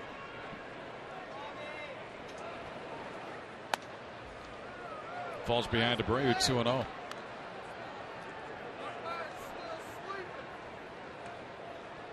Big breath, big boy.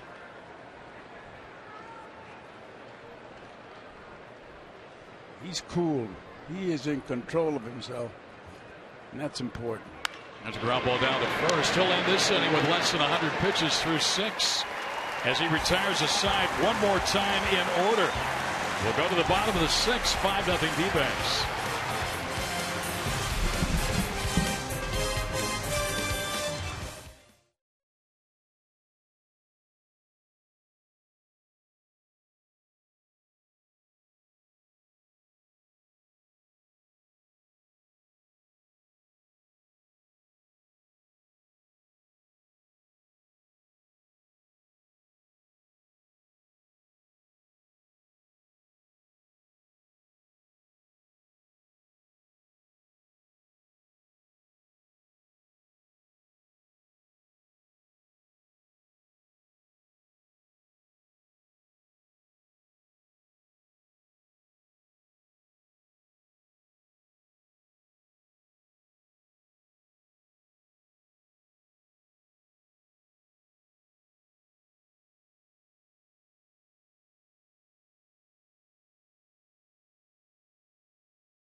Hey, just a reminder, as you enjoy a cold one, to look forward to Miller Time later in today's game, brought to you by Miller Lite.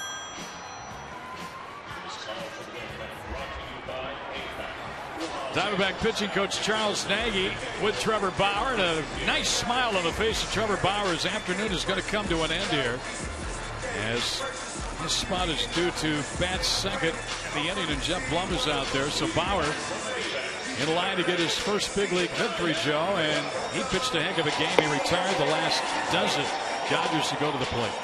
Well, I'm hoping that his family saw this game. I know they were watching the other games he pitched, because today he looked like the Trevor Bauer I'm sure they looked at for a long time.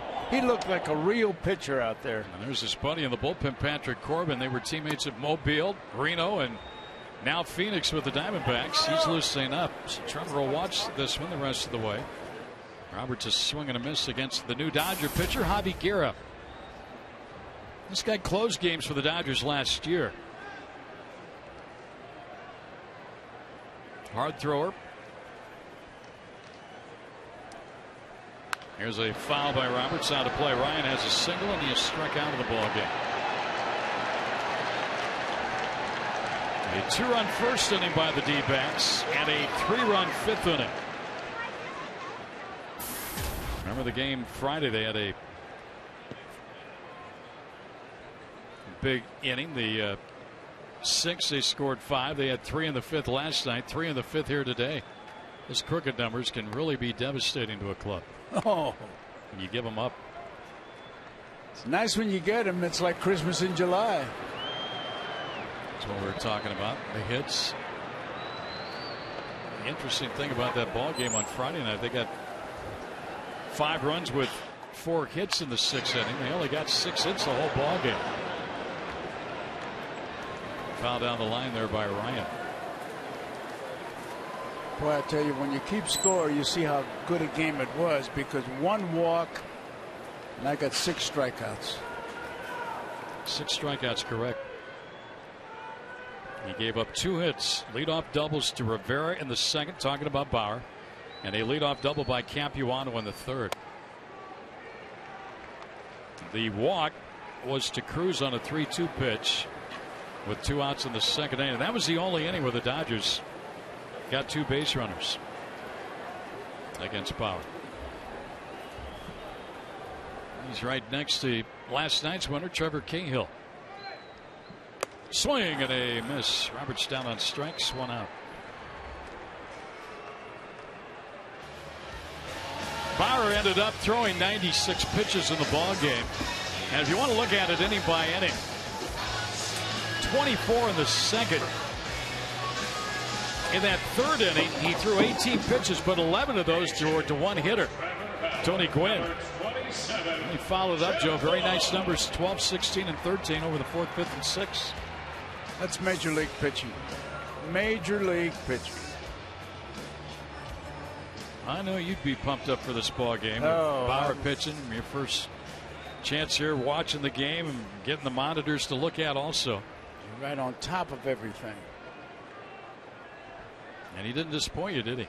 No, he did not. I was kind of rooting for him. Could not be objective because he was put under undue pressure. Jeff Blum played last night in the ball game at 3rd base and contributed a hit and a run scored. You'll look at a strike from Guerra. Boy, the catcher trainer was way over inside. I don't blame Blum. Oh, look, I was inside, but umpire strike zone.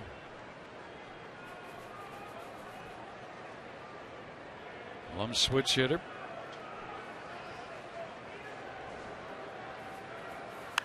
High fly ball. Right center field.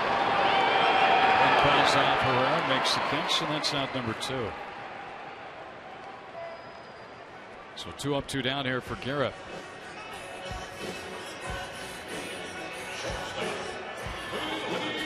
And now Willie Bloomquist, who's 1 for 3. Willie got the Diamondbacks off and running in the very first inning with a single and ended up scoring a run.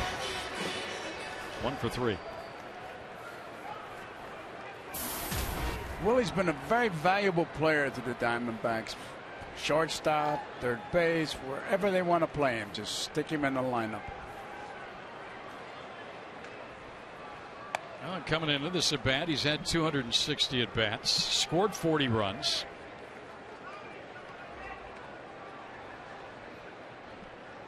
He's played well defensively at short, at third, where he's made a couple of starts.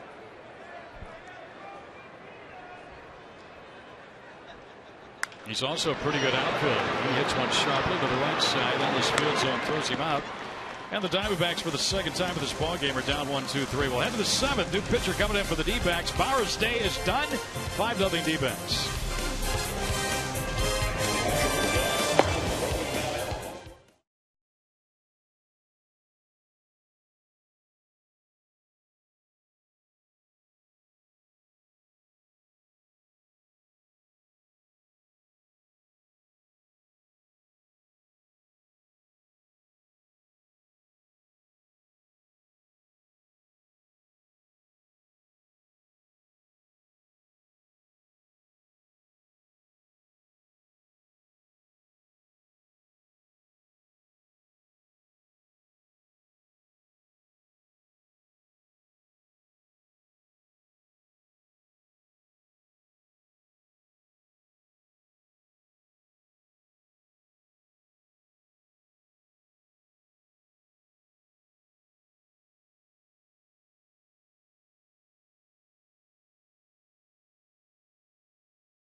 Presented by Ram Trucks. Trevor Bauer in this ball game got this strikeout of Matt Trainer. Looking in the second inning. Got this one of Herrera in the fourth inning. And then a swinging strike three of Chris Capuano to end the fifth inning. All total, 6 strikeouts in the ball game for Bauer, who has now been relieved by his teammate at Mobile, at Reno, and with the Diamondbacks, Patrick Corbin, who has really pitched well out of the bullpen for the Diamondbacks. He's been a real cool customer, Mr. Corbin. Patrick is appearing for the 4th time out of the bullpen. When he first came up, he was a starter for the Diamondbacks. And after several starts, went back down to the minor leagues, and now since he's come back up, he's worked 3 relief outings and allowed 1 earned run in 7 2/3 innings, striking out 9, and opponents have only hit him at a 179 clip. There's a strike. He gets ahead here of Juan Rivera. 0-1. Rivera has one of the 2 Dodger hits, a double in the second.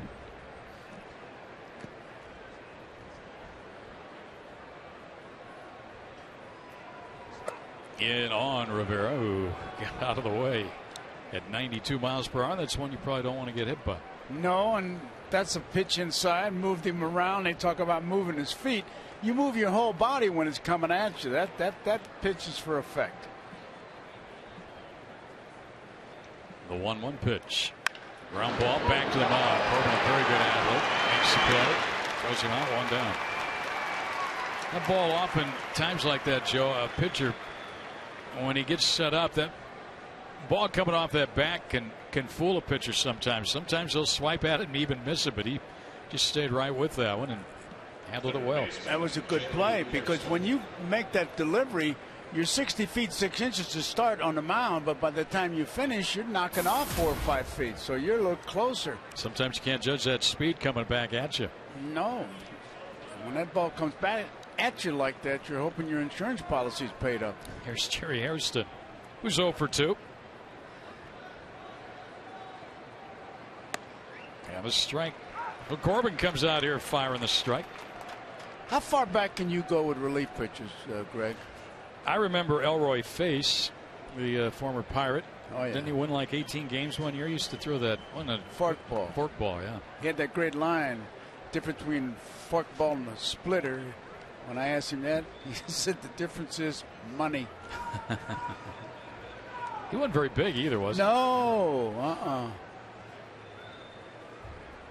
But the swing and a miss. Players of today use different things. Like Bauer's got a reverse slider. Yeah. I don't even know what a slider is yet. We had fastball, curve, and changeup. Screwball is a splitter. I mean, it's wrapped up differently. Well, and the terms change too. Oh, constantly. There's a 1-2 pitch to Hairston and a swinging strike 3. So Corbin picking up right where Bauer left off. 14 Dodgers retired in order. 2 outs in the 7th. Well, you're getting a little glimpse of the Diamondbacks' future with Bauer and Corbin working this game here today. The reason I ask you about the bullpen, because it used to be when I first went to the big leagues in '46, you went to the bullpen to pitch your way out to go back into rotation. And then the Johnny Murphy became pretty famous. Hugh Casey with the Dodgers, and then Constante and those guys. And now you got specialists. You got stoppers and closers and openers and right-handed specialists, left-handed. Outside ball 1. They even have theme songs for these guys. Like when Putz comes in, you got a big storm going. When the guy over in San Diego was something. Well, when JJ comes in here and that lightning strikes, I mean, these fans have really gotten into it. They've really taken to it. Well, he gives you, you know, I kid him about it. He leads the league in scares. There's a statistic for you, Kurt. How many scares did it give you? Here's a ball. 3-0. Corbin's falling behind Herrera here. Put 2 or 3 guys on and strike out the side.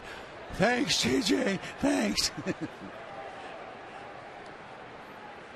That's a strike. 3-1. Well, the Diamondbacks would like to not to have to use both Hernandez and JJ today. They've worked the last couple of games. Although, again, it's pretty much everybody on deck for the final before the All-Star break. Here's another strike. Corbin's come back. Now the count's full at 3-2. This guy's pitching like a well-oiled pitching machine. Just get the ball, throw, get the ball, throw, get the ball, throw, strike, strike, strike. Out of the Syracuse area, Syracuse, New York, and a foul lookout. Fortunately, that did not hit anybody. The ball just got over the railing right near the Dodger dugout. Oh, man. You got to be careful when you sit that close. Yeah, those are great seats, but I prefer up here, away from those foul balls that go lickety-split into the stands. Another 3-2. High walking ball for us. So that snaps a streak of 14 straight Dodgers to go down in order. And that's the first base runner since Chris Capuano doubled to start the 3rd inning. 2-out walk. The second walk given up today by Diamondback pitching. And Luis Cruz will be the hitter.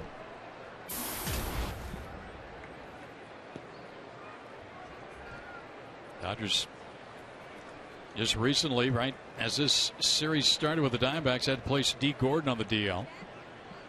There's a check swing, or did he? And he checked up, ball 1. Huh. I thought he'd call that a strike, but I guess he stopped in time. Cruz, 28 years old. He's now playing with his 3rd major league team. There's D. Gordon. Without the cap, he looks just like his daddy, doesn't he? Flash Gordon, Tom. 1 ball, 1 strike. Tom pitched briefly with the Diamondbacks a few years back.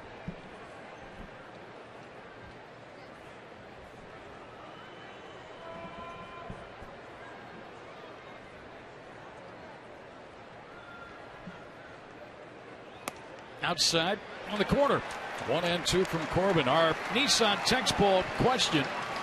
Here's how you're voting. 88% say the National League will win. Beat the American League. And probably coming in American League City, they're probably going the other way. Now the split cities like New York and Chicago, maybe it's different. A pitch up high. 2-2 count. We can't pick on the Cubbies. They're playing a little better ball. They will face the Diamondbacks Friday. Wade Miley hopes to pitch in the All-Star game representing the Diamondbacks. Well, the Cubs entering the break 19 games below 500. Pop up, foul, Montero back. Can he get there? Nice play, Miggy. Nice play. That'll let Annie walk. A man left. We'll go to the bottom of the 7th. Diamondbacks on top of the Dodgers. 5-0.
Diamondbacks Live presented by CenturyLink. And Chuck, we talked about it on the pregame show. I was looking forward to Trevor Bauer getting into a rhythm, going deeper into the game. 6 innings of 2-hit ball. What were your impressions? Yeah, you got your wish. He had 6 Ks, allowed just the 2 hits, and retired the last 12 that he faced before being taken out of the game.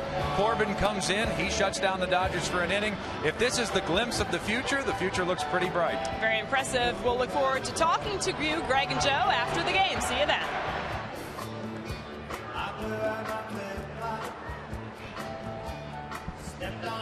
All right, thank you, Jody. As we go to the bottom of the 7th inning here, and it will be 2, 3, and 4 in the order. Aaron Hill, Justin Upton, and Jason Kubel against Ronald Belisario.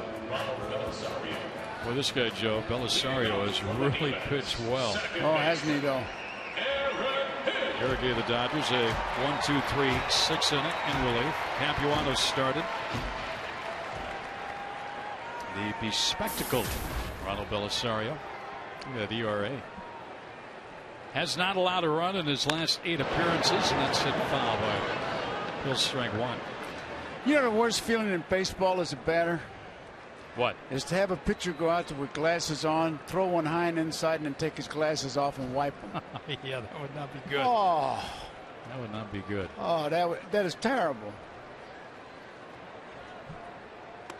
Outside the Hill. Scott Van Slyke is now in right field. Well, he's bigger than his father, isn't he? Yeah. Big kid. He homered here the other night. Yeah, I saw it. And he's a right-handed hitter. Andy was a left-handed swinger. And a little floater. That'll be a base hit for Aaron Hill.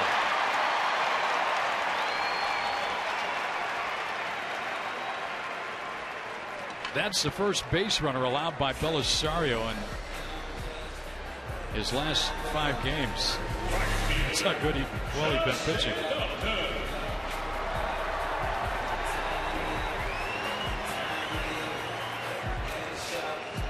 Now Upton to the plate. Houston's got 2 hits today. Run batted in. That RBI came on a triple that played at the first run of the ball game in the first inning. He singled and scored ahead of the Goldschmidt 3-run homer in the 5th. And a little floater here. That'll be another hit for Upton. On the way to third is Hill. Van Slyke gets it in. Justin now is a home run from the cycle with a triple single and 2-bagger. He's up to over 271. He came into the batter's box hitting 271. Well, his scale's going right. And again, he's hit really well against the Dodgers this year. 9-game hitting streak. In this series, he is 7 for 15 against the Dodgers. Well, if his bat continues this way over the second half. It'll be hot time in the old town tonight. I tell you, he's really putting that bat on the ball well. As you can say the same thing about Kubel. Dodger infield is pulled in here. The pitch. Kubel takes a strike from Belisario. All the Dodgers bunched in. Hairston at third, Cruz at short, Mark Ellis at second, Rivera at first, although Rivera's cheat back a little bit with Kubel, a left-handed batter. Missed inside. 2-1. Joe, the guy on deck for the Diamondbacks, has already had a great day. Goldschmidt. Oh, what a pleasant surprise he's been all year. Outside, 3-1. Well, one wide one here. Is Belisario okay there? Well, this one we were talking about a little bit earlier. The Diamondbacks, after the All-Star break, 37 games against the National League West. And look at that, 39 games with teams over 500. Here's ball 4 to load them up for Goldschmidt. So 37 remaining at home, 40 on the road, 37 in the division, and then 39 very tough games against teams over 500. There's 77 remaining after today. So it's a long road, and it'll be a tough road for the Diamondbacks to climb, but they're finishing this first half strong. And here's Goldschmidt with the bases full. The infield pulled in. He already has set a career high with 4 runs batted into this ballgame. How'd you like to be an infielder with Goldschmidt hitting and have the manager motion you to come in and play in? And that's what they're up against.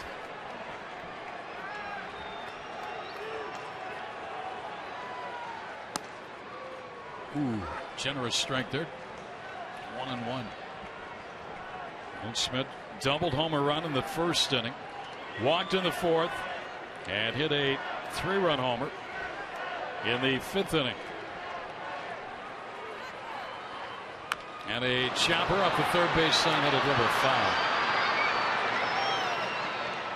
And the countdown, 1-2. By the way, the Upton 3-hit game here today is second of the year. He had one against the Dodgers earlier this season. There goes the champ.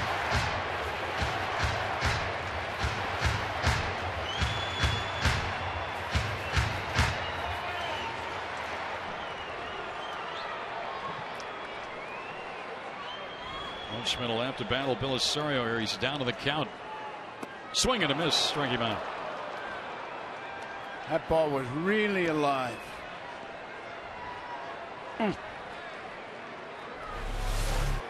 Watch it drop. Boom.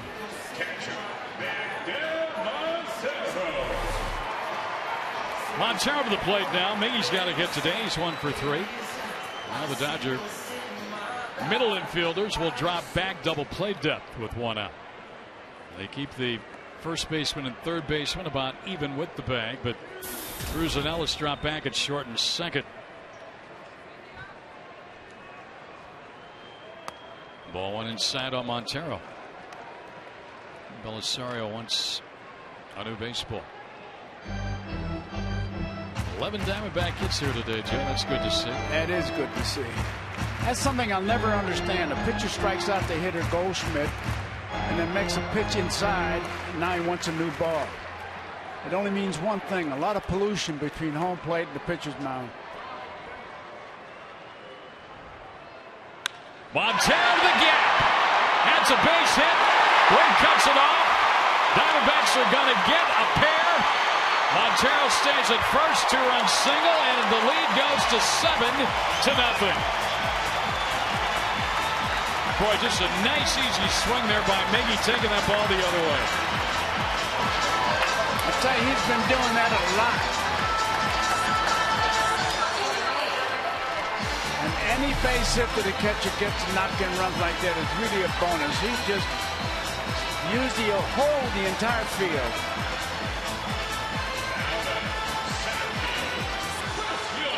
Montero driving in 2. He's got 45 runs banded in.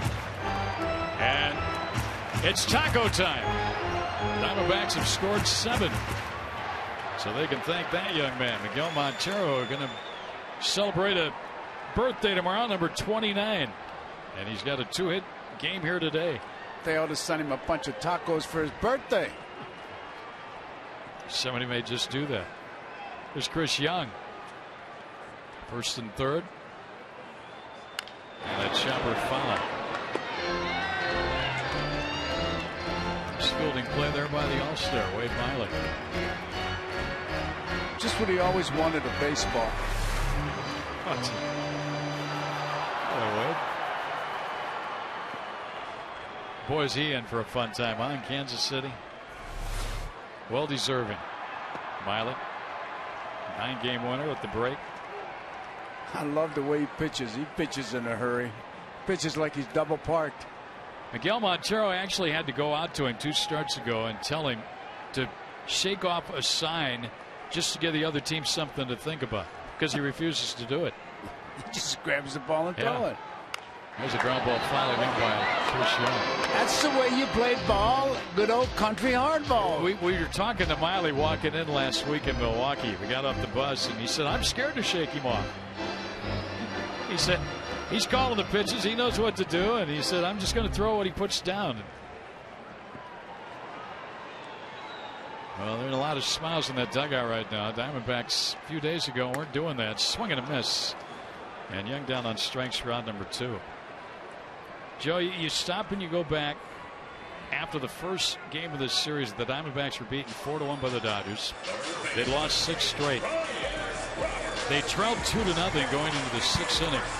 Game 2, they got 5. They won 5-3. They won 5-3 last night. But the difference being, had they lost that second game of the series, they'd have been 8 back. I know.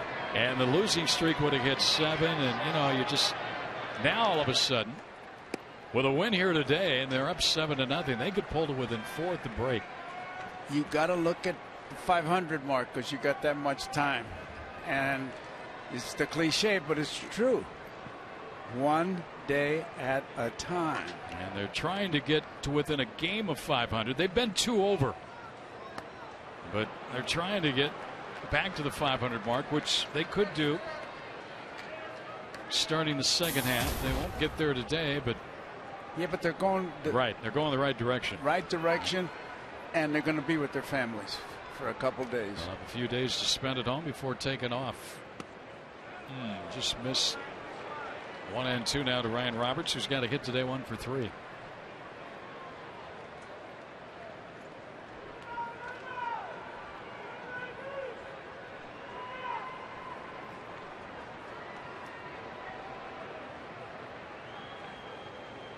Swing and a miss. So Belisario strikes out the side, but he gave up a pair on 3 hits and a walk. Diamondbacks will lead 2. We'll go to the 8th, 7-0 Arizona.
Diamondbacks baseball brought to you by Sanderson Ford on this Sunday.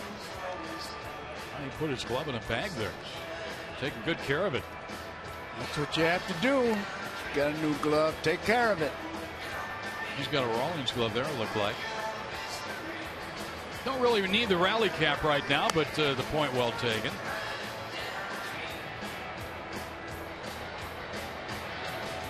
Brought their own sign. Look at that little erase board.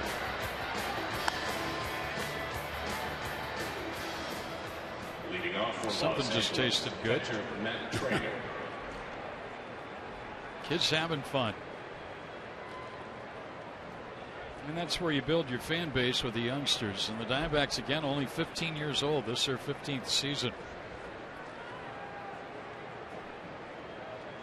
New in the eyes of what Major League Baseball has had over the years, Joe, and the turn of the centuries. Cincinnati Red Stockings, the first ever team, correct? Say that again? Cincinnati Red Stockings, weren't they? I guess so. You looked at me like I played with them. No. 2-0 the counter on Matt Trainer. I was on a disabled list. Corbin walked one in his first inning to work with a strikeout. Dodgers have had only one base runner since the double by Capuano leading off the third inning. Bauer sit down the last 12 he faced. And 15 of the last 16 have gone down in order. Trainer outside 3-1. It'll be Trainer and then Van Slyke, who's in the pitcher's spot.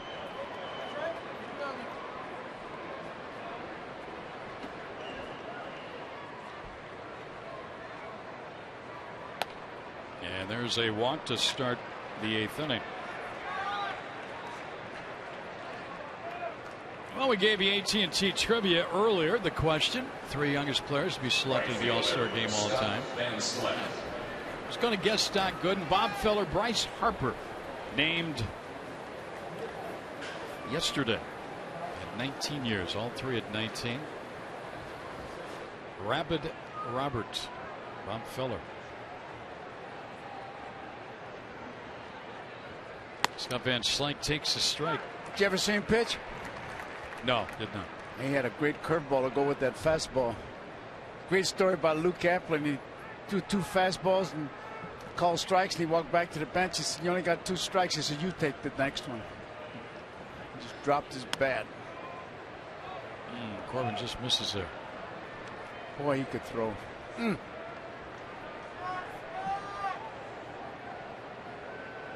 Bob Feller.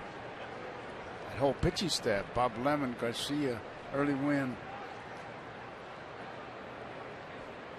There's a little floater first base side. Goldschmidt back, and he makes the catch. I knew he would. And Goldschmidt retires Van Slyke, first out here in the Dodger eighth inning.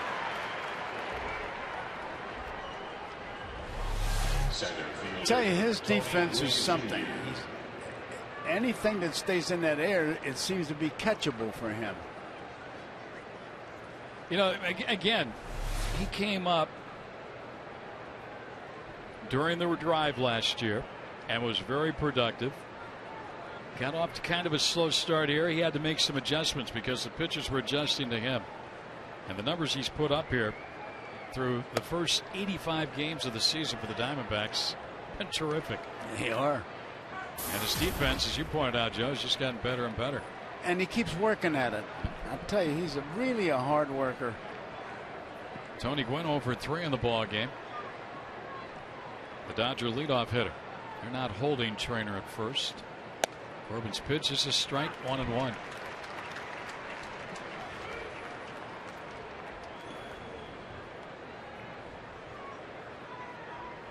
All the talk during the spring was Bauer, Skaggs, Corbin. Two are currently up with the big club, and Skaggs has now moved up to AAA Reno. It's Kevin Towers' operation. Get that pitching and defense. Outside, we want to send along all the best to Daniel Hudson. He's going to undergo Tommy John surgery tomorrow in Los Angeles. And also good luck to Joe Saunders tonight, making a rehab start over at Salt River Fields at Talking Stick. And then expected to pitch in that Cup Series. Grounded to first. Goldschmidt goes to second. Out. No relay for the first.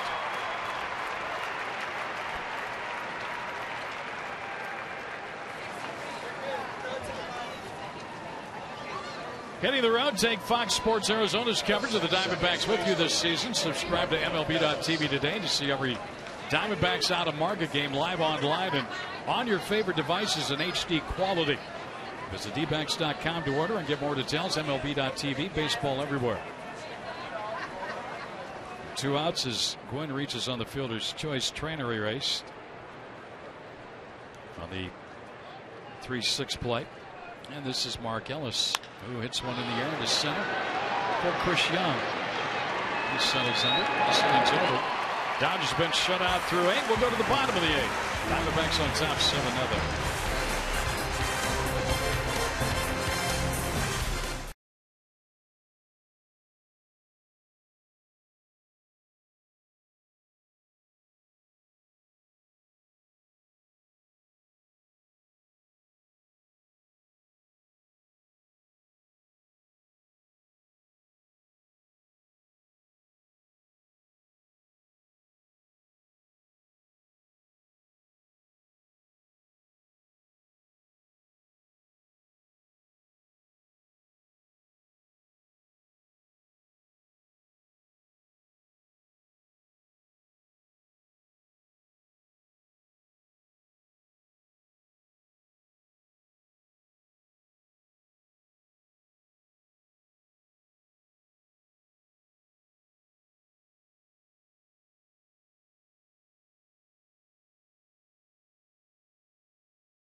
It's Miller time, brought to you by Miller Lite. And how about the day for Paul Goldschmidt? This RBI double, the ground pool double in the first inning.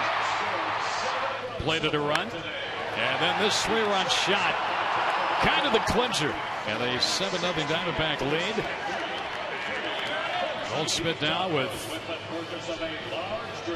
12 home runs and 42 runs batting. Kubel leading with 60, but that's a pretty good foursome right there, Joe. That's a lot of RBIs by your 4, 5, and 6 hitters, and then Hill, who's been all over, but really productive in that 2 spot. That is very impressive. That's quite a picture, I'll tell you that. And Upson's bat now just starting to pick up. Yeah. So 42. 60 for Kubel, though. That's great. It really is. Patrick Corbin's going to get a chance to swing the bat here. I've seen him do that. One bat first. He's 2 for 11 this year as a hitter. He's also drawn a walk. Now we need a catcher and an umpire before Kenley Jansen can throw a baseball here. Well, they were picking up baseballs over here, and Trainer flipped it and hit the fence, and the kid couldn't catch it. He went back and got it. That's good. I like that. I just wish they'd go to penmanship school so you could read their autographs. Jensen throws high ball on. He is the Dodger closer. Just getting some work in here before the break.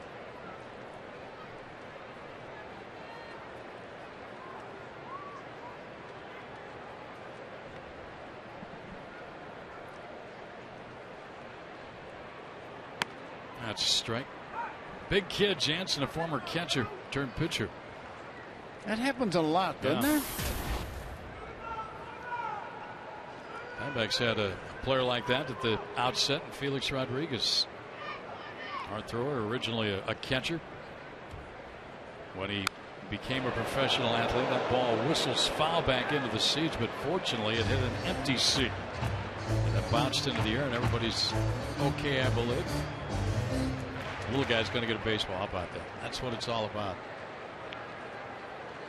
You know, I think Friday night he gave a baseball to a little girl. The same gentleman? I think so. Good for him.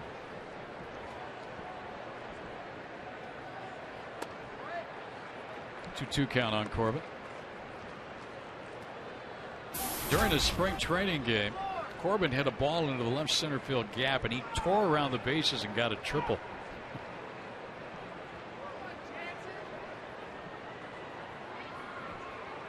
He's worked 2 innings in relief of Trevor Bauer, who's in line to get his first big league win here today. Bauer worked 6 shutout innings, swing and a miss. A strikeout. Everyday heroes around us. You can nominate a person or an organization that's inspired you with their acts of selflessness in our community. To submit their name, visit valleychevy.com and facebook.com/valleychevy. Winners will be chosen to appear on the Diamondbacks live pregame show. It's Everyday Hero, presented by your Valley Chevy dealers.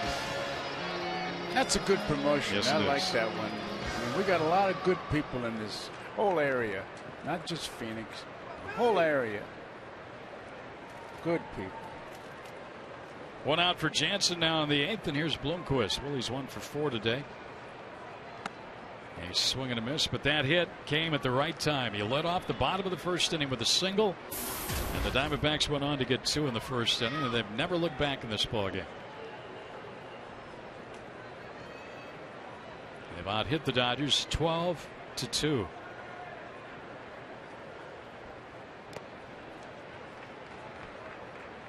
When you run down lineups, you usually say, well, leadoff man, he gets on base.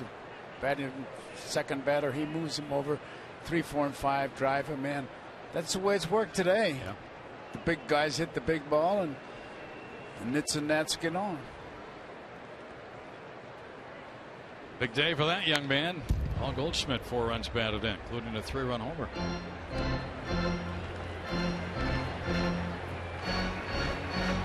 Destin Upton, just a home run shy of the cycle. He may still have a chance to bat. The Diamondbacks get a base runner. He's tripled, singled, and doubled.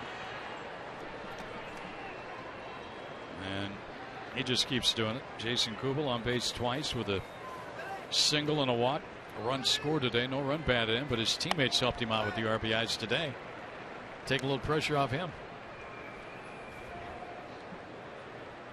Count's going to 2-2 on Willie.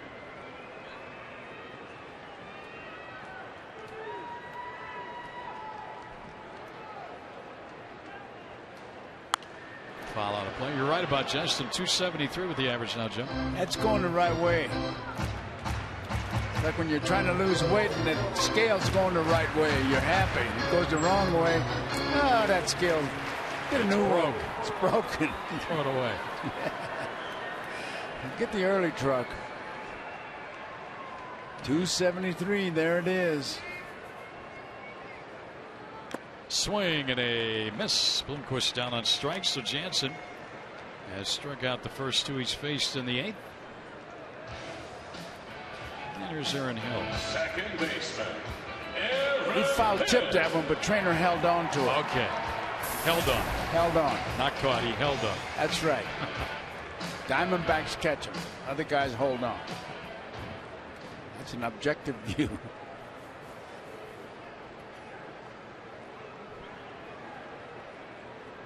One for 4 Hill today.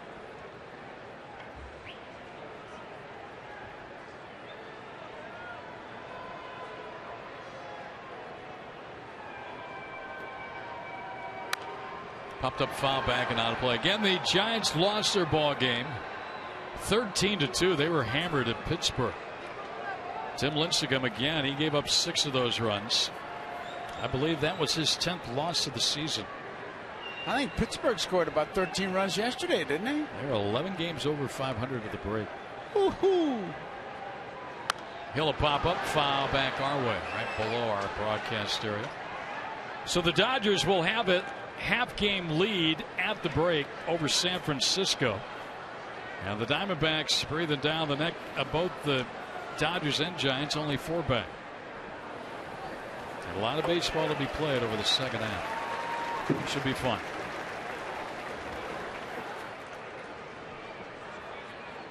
There's a pitch outside. We mentioned Pittsburgh, Joe, 11 over 500. Last time they were 10 games or more over 500, 1992, which was the last time in a season they had finished above 500, period. So it's been 20 years for the Pirates. Are you finished? I'm finished. I'm finished. Okay. They've been a good story in the first half. They have. They really have. Those are good stats. That's a good city, too. They got some good players. They've had good players. Never forget 1960 when Mazeroski hit that home run. Had the worst seat in the ballpark. We were in the 3rd tier, right over the men's toilet. Here's the 2-2, and he'll pop up. This one will be caught. Shallow center. Cruz, a shortstop, has it. We'll head to the 9th. Diamondbacks 3 outs away from a victory. They lead at 7-0.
Conditioning cool plays of the game. How about Justin Upton? This triple in the first inning drove in a run.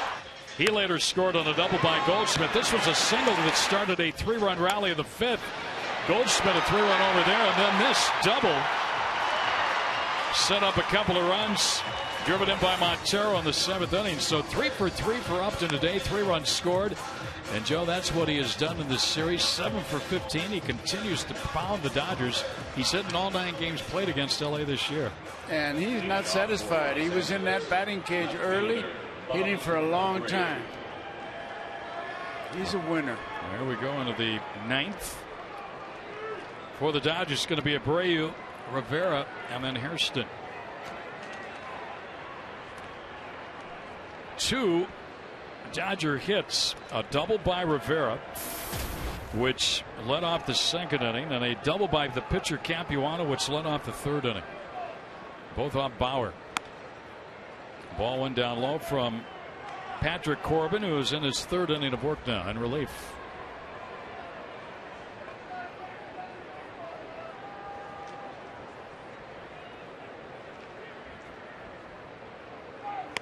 There's a strike call.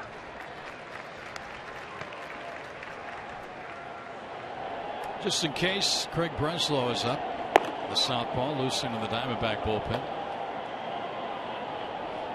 Diamondbacks have tossed 5 shutouts this year. Swing at a foul. This would be a combined shutout if Corbin can close the door. Tell you the way he's pitching, he's got his hand right on the doorknob. He would get a save in this ball game, working 3 innings. We're going to have a couple of firsts here.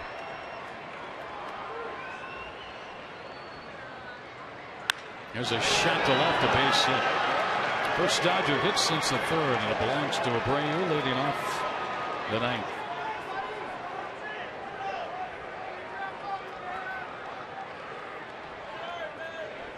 Now on Rivera to the plate. First baseman Juan Rivera.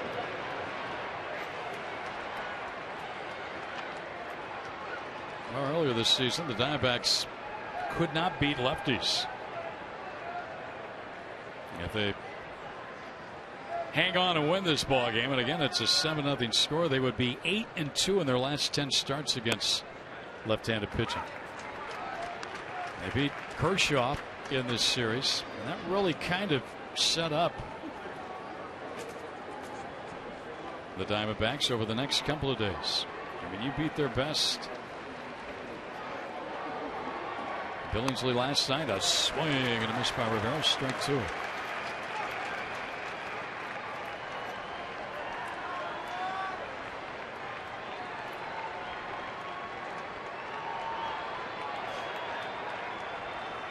Well, good pitching here today by the Diamondbacks, Joe, with Bauer and Corbin, a couple of kids. Oh, yeah, Bauer especially. You got to really tip your cap to him. Low and set. Not only did he pitch so effectively that the numbers show, but the way he did it by using more than the fastball.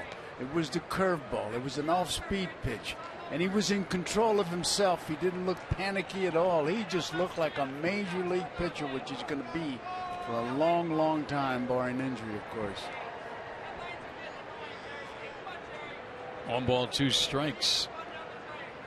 Rivera takes side outside. A loss here for the Dodgers would make them 5-15 over their last 20 games heading into the break, and hitting as a team only .200 over that stretch. Well, they got Kemp out, and they got Ethier out. Kemp expected back right after the All-Star break. He's been rehabbing, playing some games. There's a foul by Rivera. He's going to be in the home run derby, I read. Is that possible? That would be awful risky, I would think. There's Andre Ethier. There's Ethier. Pretty good hitter, boy, to be sitting there.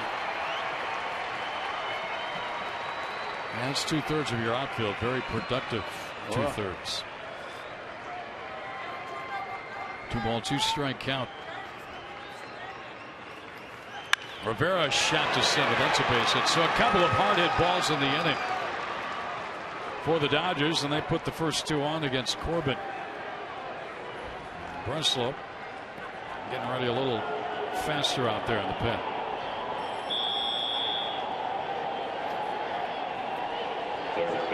Now Jerry Houston. Somebody else going to get up also. I wonder how many times over the course of 15 years Glenn Sherlock has answered that phone down there. Well, if we ever got any wrong numbers. And the phone rings. Hello, can I speak to John?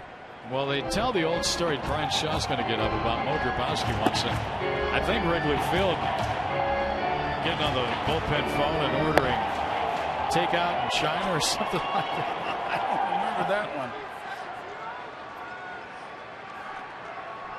Hairston today is 0 for 3.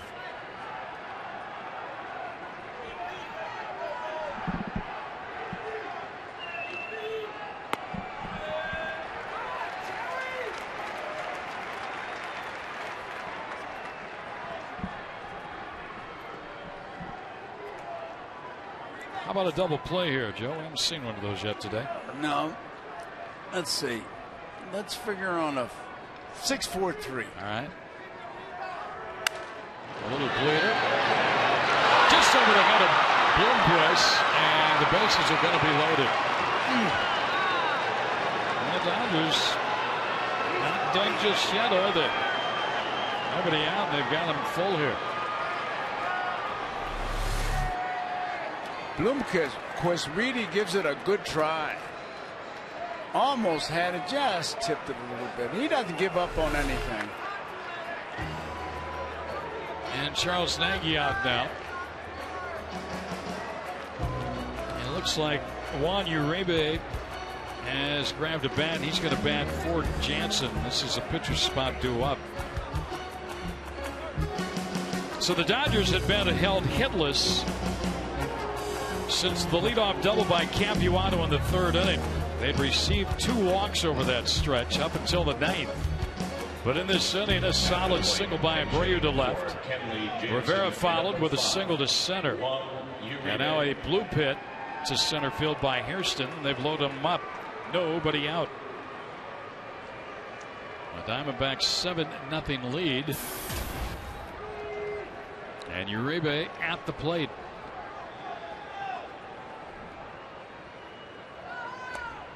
Ball went down low.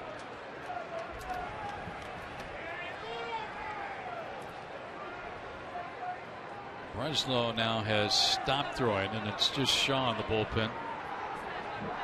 Right-hander.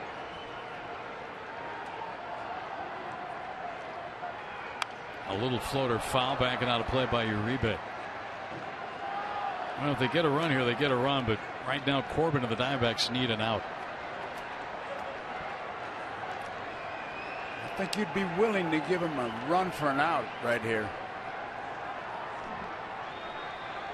Bray Rivera Hairston, ball singled here against Corbin in the 9th. Now Uribe, a fly ball hit the pretty deep right field, up and over, back, and has it. Everybody tags, everybody will advance. Sacrifice fly, the shutout broken. As Uribe gets a run home, it's 7-1. But that's 1 out. The Dodgers only have 2 more remaining.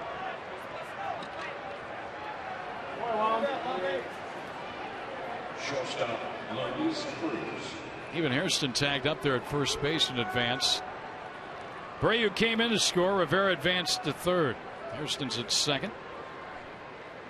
Uribe gets credited with the RBI. Luis Cruz has a walk today, 0 for 2.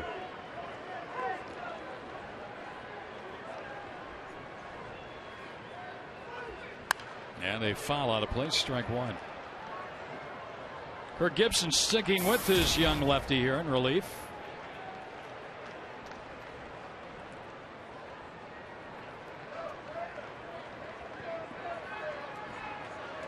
Visiting with Charles Nagy to his right, left of the screen. There's a foul back, strike 2. Corbin's jumped ahead.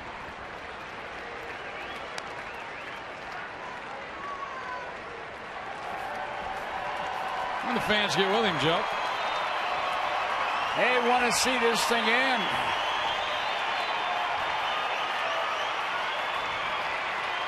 Dodgers have finally gotten a run on the board here on the 9th.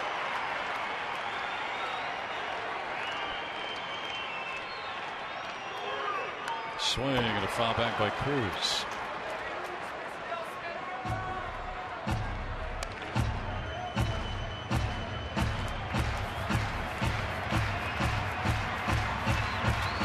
Total pitches for Patrick Corbin. He came in relief in the 7th inning.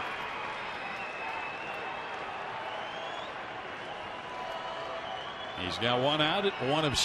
One is scored for the Dodgers here on the 9th. Cruz now gets out of the way of a ball inside.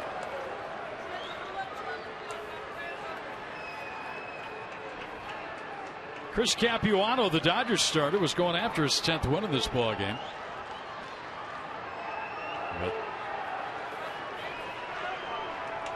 The Diamondbacks knocked him around a bit. There's a pitch outside, 2-2.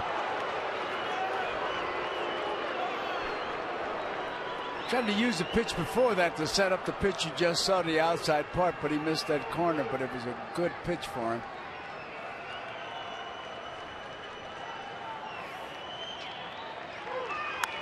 Popped up. That will get out of play.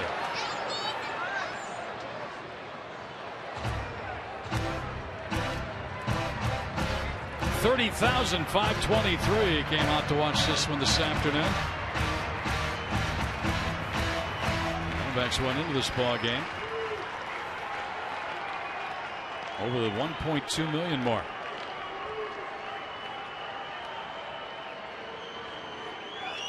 2-2 pitch, and Cruz a pop fly behind second base area. Hill out, makes the catch. Rivera stays at third. 2 outs here in the ninth.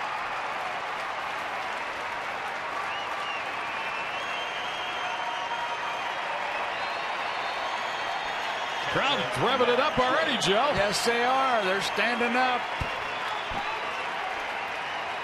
Matt Trainer will be the batter for the Dodgers. After losing game 1 of this series, seeing their losing streak overall hit 6, trying to win the last 3 over the Dodgers. Strike 1 to Trainer. Crowd is really working it.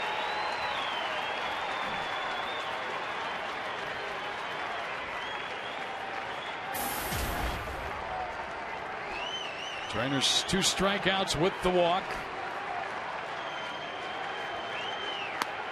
Yes. Strike 2. And he has some words for home plate umpire Jordan Baker.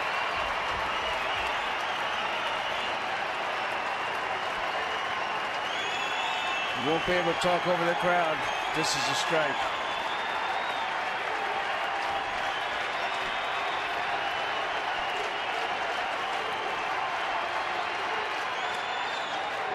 Almost hit it. Just inside.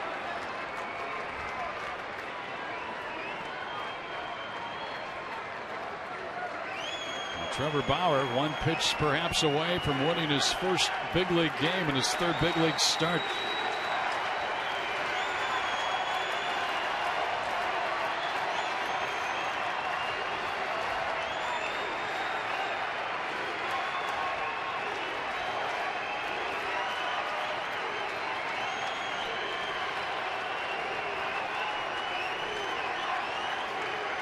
Swing and a miss, got him. The Diamondbacks are 4 back at the break. They win 3 out of 4 over the Dodgers, winning today's game 7-1. Nice way to close, huh, Joe? Perfect way to close. You get ready for the All-Star game, get the days off, and then come back and go right back to work. But I'm sure some of the guys will be working out. Diamondbacks won 6 of the last home series. And let's update the standings. Boy, it's good to see only 4 back at the break, Joe. Some work to do over the second half, but I think they're ready for it. And that'll start up on Friday in Chicago at Wrigley Field. Enjoyed working with you as always. Enjoyed it. It was great. Big win. And don't go away. More's coming up. For Joe Garagiola, I'm Greg Schulte. Diamondbacks beat the Dodgers.